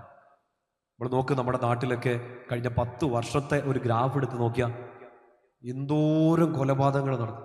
അസൂയ കൊണ്ട് കൊലപാതകം നടത്തി എന്നല്ല ഞാൻ പറയണേ. നമ്മൾ ഇത്രയും നേരം പറഞ്ഞുകൊണ്ട് ഈ കുഞ്ഞു അരിമണികളെല്ലാം ഈ വലിയ അപകടത്തിലേക്ക് നമ്മളെ എത്തിച്ചിട്ടുണ്ട്. മനുഷ്യരെ ഇഷ്ടമില്ല, വഴക്കുണ്ടാക്കുന്നു, ഇഷ്ടക്കേട്, ദേഷ്യം, സംശയം, അതിൻ്റെയൊക്കെ പേരിൽ എന്തോരം കൊലപാതകങ്ങൾ. ദാവീദിനെ കൊന്നുകളയാൻ വേണ്ടിയിട്ട് അയാൾ തീരുമാനിക്കുകയാണ്. എവിടുന്നാ തുടങ്ങിയേ? പാട്ടിൽ നിന്നല്ല, ഒരു ഇഷ്ടക്കേട് തുടങ്ങി ചെന്നെത്തുന്നത് അവനെ നശിപ്പിച്ച് കളയണം എന്നുള്ളൊരു ചിന്തയിലേക്ക്. അവസാനത്തെ വചനം ഇങ്ങനെയാണ് പറയുക: ദാവീദിന്റെ കൂടെ കർത്താവ് ഉണ്ടെന്ന് അറിഞ്ഞപ്പോൾ സാവൂള് അവനെ ഭയപ്പെട്ടു. പേടിയാണ്, എല്ലാത്തിനെയും പേടി. തുടക്കത്തിൽ നമ്മൾ പറഞ്ഞില്ലേ, എല്ലാത്തിൻ്റെ മേൽ അധികാരത്തോടെ കർത്താവ് നിങ്ങളെ സൃഷ്ടിച്ചു, എന്നെ സൃഷ്ടിച്ചു. പക്ഷെ ഇപ്പോൾ ഉള്ളിൽ ഭയമാണ്. മനുഷ്യരെ പേടി, സാഹചര്യങ്ങളെ പേടി, ലോകത്തെ പേടി. ഈ ഭയത്തിൻ്റെ എല്ലാം പിന്നിൽ കിടക്കുന്ന എന്തെങ്കിലുമൊക്കെ മഹത്വം നഷ്ടപ്പെടുത്തിയ, കൃപ നഷ്ടപ്പെടുത്തി കളഞ്ഞ പാപങ്ങളുണ്ടോ എന്ന് ചിന്തിക്കുക. ഈ ചെറുകുറുക്കൻ, ഈ അരിമണിയെ ഒന്ന് ഫോക്കസ് ചെയ്ത് ഈശോയുടെ മുമ്പിൽ മാപ്പപേക്ഷിച്ച് ആ മഹത്വം തിരിച്ചു പിടിക്കുക. 2 കരങ്ങൾ ഉയർത്തി പറഞ്ഞേ ഹല്ലേലൂയ. ശക്തിയോടെന്ന് പറഞ്ഞേ ഹല്ലേലൂയ. സന്തോഷം പറഞ്ഞേ ഹല്ലേലൂയ. പ്രിയപ്പെട്ട സഹോദരങ്ങളെ, നിങ്ങൾക്ക് ഒരാളോട് പോലും അസൂയ തോന്നരുത്. അസൂയ തോന്നി എന്ന് പറഞ്ഞാൽ അത് കർത്താവിൻ്റെ മഹത്വത്തെ നിങ്ങൾ സംശയിച്ചു എന്നുള്ളതിൻ്റെ അടയാളമാണ്. നിങ്ങൾക്ക് കർത്താവ് തന്ന 1000-ത്തെ 10,000 മാറ്റുക. അതാണ് നമ്മുടെ മുമ്പിൽ ലക്ഷ്യം. ശക്തിയോട് പറഞ്ഞേ ഹല്ലേലൂയ. നിങ്ങൾക്ക് ആരോടും അസൂയ ഇല്ലെന്ന് എനിക്കറിയാം. ഇല്ല. കാര്യം കൂടെ പറഞ്ഞോട്ടെ. ആർക്കെങ്കിലും നിങ്ങളോട് അസൂയ തോന്നി എന്നായി? അതും കൂടെ ഉണ്ടല്ലോ. ഈ ചെറുകുറുക്കന്മാരെ നമ്മൾ ശ്രദ്ധിക്കുന്നുണ്ട് നമ്മുടെ ജീവിതത്തിൽ വരാണ്ടിരിക്കാൻ വേണ്ടി. നിങ്ങളോട് ആർക്കെങ്കിലും അസൂയ ഉണ്ടോ? നന്നായിട്ട് ജീവിക്കണം, എന്നാലേ ആൾക്കാർക്ക് അസൂയൊക്കെ തോന്നുള്ളൂ. നിങ്ങൾ ഇങ്ങനെ പഴംപൊഴിങ്ങ പോലെയൊക്കെ ഇരുന്നിട്ടുണ്ടെങ്കിൽ ആൾക്കാർക്ക് അസൂയ തോന്നുന്നില്ല. ചിലപ്പോൾ തോന്നും, ഇല്ലേ? നമുക്ക് ഈശോ പഠിക്കാനൊരു കഴിവ് വന്നു, നമ്മൾ നന്നായിട്ട് പഠിച്ചു, ചിലപ്പോൾ ആൾക്കാർക്ക് അസൂയ തോന്നിയേക്കാം. നിങ്ങൾ അധ്വാനിച്ചു, വലിയ അനുഗ്രഹത്തിലെത്തി, ചിലപ്പോൾ ആൾക്കാർക്ക് അസൂയ തോന്നിയേക്കാം. ഈ സാവൂള് ചെയ്യുന്ന പോലെ കുഞ്ഞ് ദാവീദിനോട് ആൾക്കാർ ചിലപ്പോൾ ഉപദ്രവിക്കാൻ നോക്കും. ചിലപ്പോൾ ആൾക്കാർക്ക് നിങ്ങളെ ഇഷ്ടപ്പെടത്തില്ല, നിങ്ങളെ സംശയിക്കും, നിങ്ങളെ നശിപ്പിക്കാൻ വേണ്ടി ശ്രമിക്കും, നിങ്ങളെ ചീത്ത പറയും. അപ്പൊ എന്നാ ചെയ്യും? നിനക്കൊരു ചീത്ത അറിയത്തുള്ളൂ, കമോൺ, ഹൈ സ്റ്റാൻഡേർഡ് സാധനം ഞാൻ പറഞ്ഞുതരാന്ന് പറഞ്ഞ് തിരിച്ച് ചീത്ത പറയാനല്ല ദൈവമഹത്വം ഇറങ്ങി നിൽക്കുന്ന ഒരു വ്യക്തി ചെയ്യേണ്ടത്. ദാവീദ് ചെയ്ത കാര്യം എന്താണെന്നറിയോ? ദാവീദ് 10-ാമത്തെ വാക്യം, സാവൂൾ കൊട്ടാരത്തിനുള്ളിൽ പുലമ്പിക്കൊണ്ടിരുന്നു, ദാവീദ് പതിവ് പോലെ കിന്നരം വായിച്ചുകൊണ്ടിരുന്നു. എന്ന് വെച്ചാൽ അവൻ പാട്ട് പാടിക്കൊണ്ടിരുന്നു. ചീത്ത വിളിക്കാൻ വരുന്നവന്റെ മുമ്പിൽ ഷോളെ അടിച്ചുകൊണ്ടിരിക്കുകയല്ല, അവൻ പതിവ് പോലെ കിന്നരം വീട്ടിക്കൊണ്ടിരിക്കും. ദാവീദ് പതിവ് പോലെ കിന്നരം വീട്ടുന്നത് എന്ന് വെച്ചാൽ അതിന്റെ അർത്ഥം എന്താ? അവൻ സങ്കീർത്തനങ്ങൾ പാടി ദൈവത്തെ മഹത്വപ്പെടുത്തിക്കൊണ്ടിരുന്നു. നല്ലപോലെ ശ്രദ്ധിക്കണേ. ചിലപ്പോൾ നിങ്ങൾ അസൂയയുടെ ഇരയാകാം, നിങ്ങൾ ഇഷ്ടക്കേടിന്റെ ഇരയാകാം. ചിലപ്പോൾ ആളുകൾ നിങ്ങളെ സംശയിക്കാം, ചിലപ്പോൾ ആളുകൾ നിങ്ങളെ ചീത്ത പറയാം, നിങ്ങൾ ചെയ്തിട്ടില്ലാത്ത കാര്യങ്ങൾ നിങ്ങളുടെ മേൽ ആരോപിക്കാം. എന്തുകൊണ്ട് ഇങ്ങനെയൊക്കെ സംഭവിക്കുന്നു എന്ന് പറഞ്ഞ് അതിന് സൊല്യൂഷൻ കണ്ടുപിടിക്കാൻ നടക്കില്ല. ഒരു സൊല്യൂഷൻ ചിലപ്പോൾ കൺമുമ്പിൽ വരില്ല. അവർ നശിപ്പിച്ചിട്ടേ പോവുള്ളൂ എന്നുള്ള രീതിയിൽ ചിലപ്പോൾ നിങ്ങൾക്കെതിരെ പല പ്രവർത്തനങ്ങളും നടത്തിയേക്കാം. നിങ്ങളുടെ പേര് പബ്ലിക്കിൽ നശിപ്പിച്ച് കളഞ്ഞേക്കാം. നിങ്ങൾ ഉയർത്തിപ്പിടിച്ച ശിരസ് മണ്ണിലേക്ക് കൂപ്പുകുത്തി വീഴ്ത്തുന്നത് പോലെ നിങ്ങളുടെ പേര് ദോഷം വരുത്തിയേക്കാം. ദൈവത്തിന്റെ മഹത്വം ഇറങ്ങി നിൽക്കുന്ന ഒരു മനുഷ്യൻ, ഒരു വ്യക്തി എന്ത് ചെയ്യേണ്ടതെന്ന് അറിയോ? അവനെ നശിപ്പിക്കാൻ, അവരെ ചീത്ത പറയാൻ, അവർക്കെതിരെ കേസ് കൊടുത്ത് നിങ്ങളുടെ അസ്വസ്ഥത കൂട്ടാനല്ല പോണ്ടത്. കർത്താവ് 1000 നിനക്ക് തന്നിട്ടുണ്ട്.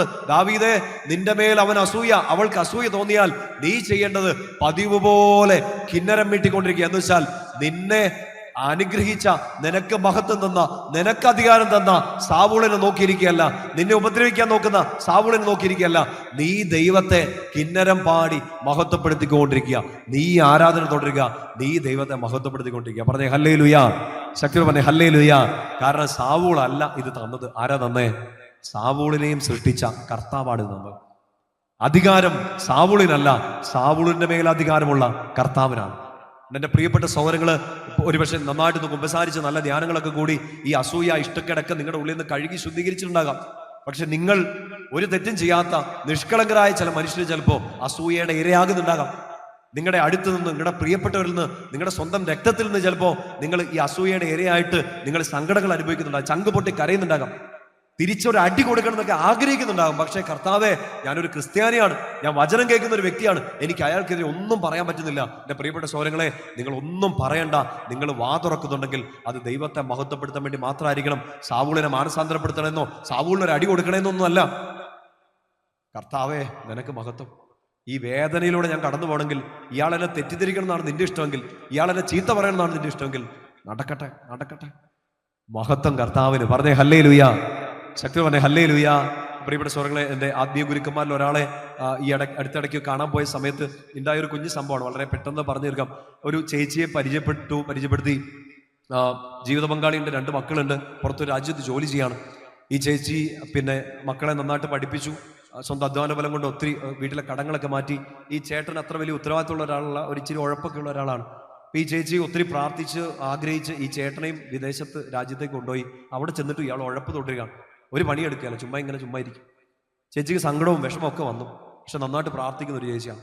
ഈ ചേട്ടനോട് ഇങ്ങനെ പ്രാർത്ഥിച്ചുകൊണ്ടിരുന്നപ്പോൾ ചേച്ചിയുടെ ഉള്ളിൽ ഇങ്ങനെ തോന്നൽ വന്നാണ്, ഈ പൈസ കുറച്ച് കൈ കൊടുക്കുക. പൈസ കൊടുത്ത ആൾക്കാർക്ക് ഒരു ആത്മവിശ്വാസം കൂടുമല്ലോ. അപ്പോൾ ഈ ചേച്ചി എന്നാ ചെയ്തു? നിഷ്കളങ്കതയായി ചേച്ചി പിന്നെ ഈ ചേട്ടൻ്റെ കയ്യിലോട്ട് ഈ ചേച്ചിയുടെ അക്കൗണ്ട് മുഴുവൻ അങ്ങ് കൊടുത്തു. മുഴുവൻ പൈസയും കൂടെ കൊടുത്തു, കാർഡും കൊടുത്തു.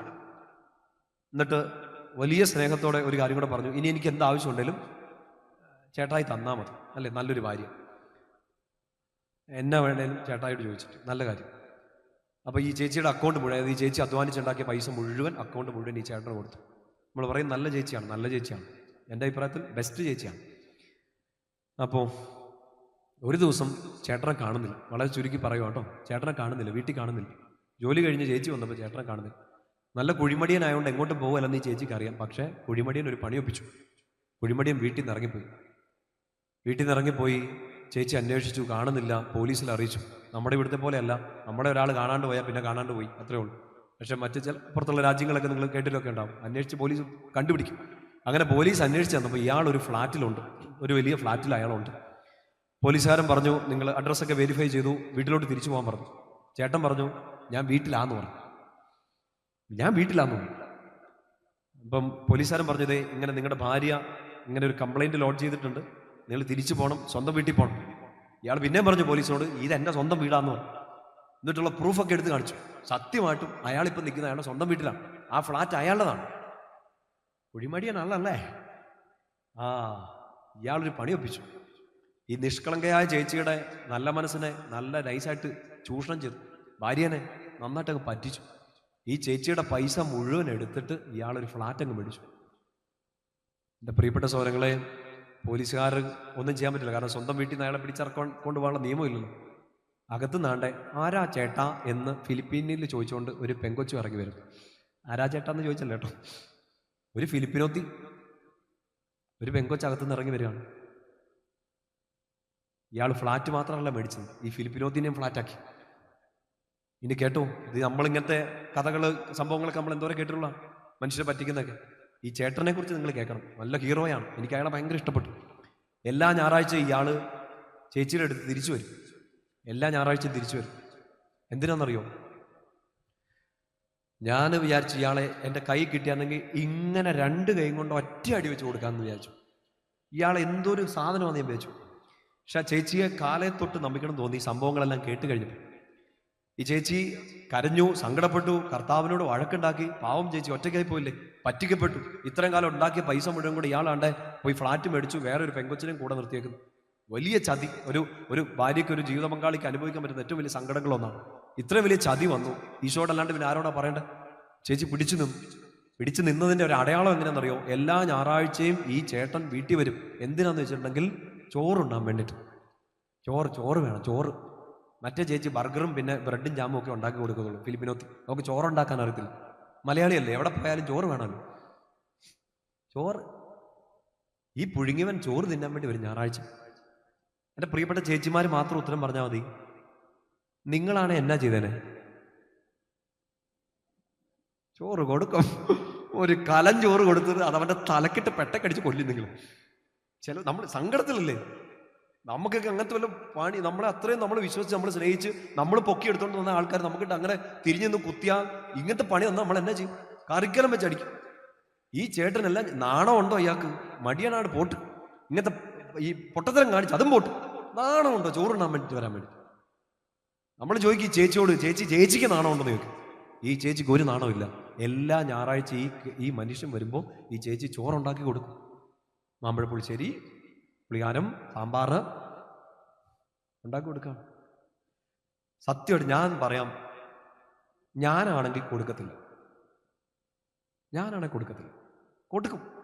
പടക്കം അടി കൊടുക്കും. തനിക്ക് നാണം ഉണ്ടോന്ന് ചോദിക്കും. നിങ്ങളും അത് തന്നെ ചോദിക്കുമെന്ന് എനിക്കറിയാം. സൗളിനെ പോലെയും ദാവീദിനെ പോലെയും ഒന്നല്ല. നമ്മളിങ്ങനെ വലിയൊരു ചതിക്ക് ഇരയായിട്ട് നിൽക്കുകയാണ്. തിരിച്ചാട്ടി കൊടുക്കണം. ദാവീദിനെ കുറിച്ച് നമ്മൾ കണ്ടു. അവൻ തിരിച്ചടിക്കാനോ തെറി പറയാനോ ഒന്നും പോയില്ല. അവൻ കർത്താവിനെ മഹത്വപ്പെടുത്തിക്കൊണ്ടിരുന്നു. ഈ ചേച്ചി കർത്താവിനെ മഹത്വപ്പെടുത്തിക്കൊണ്ട് ചോറ് കൊടുത്തു. ഇയാൾ കടന്നുറങ്ങി. തിങ്കളാഴ്ച പിന്നെയും ഫ്ലാറ്റിലോട്ട് തിരിച്ചു പോകും. അടുത്ത ഞായറാഴ്ച സ്റ്റോറി റിപ്പീറ്റ്. നമ്മൾ വിചാരിക്കും ദൈവമേ ഇത് അച്ഛൻ ഉണ്ടാക്കി പറയുന്ന കഥയാണ്. ഇപ്പോഴും ജീവിച്ചുകൊണ്ടിരിക്കുന്ന ഒരാളെ കുറിച്ച് പറഞ്ഞുകൊണ്ടിരിക്കും. ഇപ്പോഴും ജീവിച്ചുകൊണ്ടിരിക്കുന്നതാണ്. എന്നിട്ട് ചേച്ചി ധ്യാനകേന്ദ്രത്തിൽ, ആ ഒരു ധ്യാനകേന്ദ്രത്തിൽ വന്നത് പ്രാർത്ഥിക്കാൻ വേണ്ടിയിട്ടാണ്. കർത്താവെ കൃപ തരണേ, പിടിച്ചു നിൽക്കാൻ കൃപ തരണേ. അങ്ങനെ ഇപ്പോഴും ആ പറ്റീര് പണി കാണിച്ചുകൊണ്ടിരിക്കുക. കൃപ തരണേ. എന്നിട്ട് ഇങ്ങനെ എൻ്റെ ഈ ആത്മീയ ഗുരുവായ അച്ഛനോട് ഞാൻ ചോദിച്ചു, അച്ഛൻ എന്നാ പറഞ്ഞു ഈ ചേച്ചിയോട്? നമുക്കൊരു കൗതുകം ഉണ്ടാവില്ല ഇങ്ങനത്തെയുള്ള ജീവിതങ്ങളെ കുറിച്ച് അറിയാൻ വേണ്ടിയിട്ട്. എന്നിട്ട് അച്ഛൻ പറഞ്ഞത് എങ്ങനെയാണ്? എന്നോട് പറഞ്ഞു, മോനെ, ഇത് ഞാനാണേലും നീ ആണേലും നമ്മൾ വഴക്കുണ്ടാക്കും. നമ്മളെപ്പോലെ അല്ല ഈ ചേച്ചി. ഈശോയെ അറിഞ്ഞ ചേച്ചിയാണ്. നമ്മൾ ഈശോയെ കുറിച്ച് പറഞ്ഞുകൊണ്ടിരിക്കുകയാണ്. അതിനേക്കാൾ കൂടുതൽ ചിലപ്പോൾ ഈശോയെ അറിഞ്ഞൊരു ചേച്ചിയാ മോനെ ഇതെന്നൊക്കെ പറഞ്ഞ് അച്ഛൻ പറഞ്ഞു തന്ന കാര്യം ഇതാണ്. ഈ ചേച്ചി ചോറ് കൊടുക്കുമ്പോൾ എന്നാ ചെയ്യുന്നതെന്നറിയോ? ഗലാത്യ 2:20 വചനം പറഞ്ഞുകൊണ്ട് ചോറുണ്ടാക്കും. ചോറ് നന്നായിട്ട് വേകാനുള്ള വചനമല്ല അത്. ഗലാത്യ 2:20 നിങ്ങൾക്ക് അറിയാം. ഞാനല്ല ജീവിക്കുന്നത്, ക്രിസ്തുവാണ് എന്നിൽ ജീവിക്കുന്നത് എന്ന് പറഞ്ഞേ. ഞാനല്ല ജീവിക്കുന്നത്, ക്രിസ്തുവാണ് എന്നിൽ ജീവിക്കുന്നത്. ചേച്ചി ഇതും പറഞ്ഞുകൊണ്ടാണ് ചോറിന് അരിയിടുന്നത്.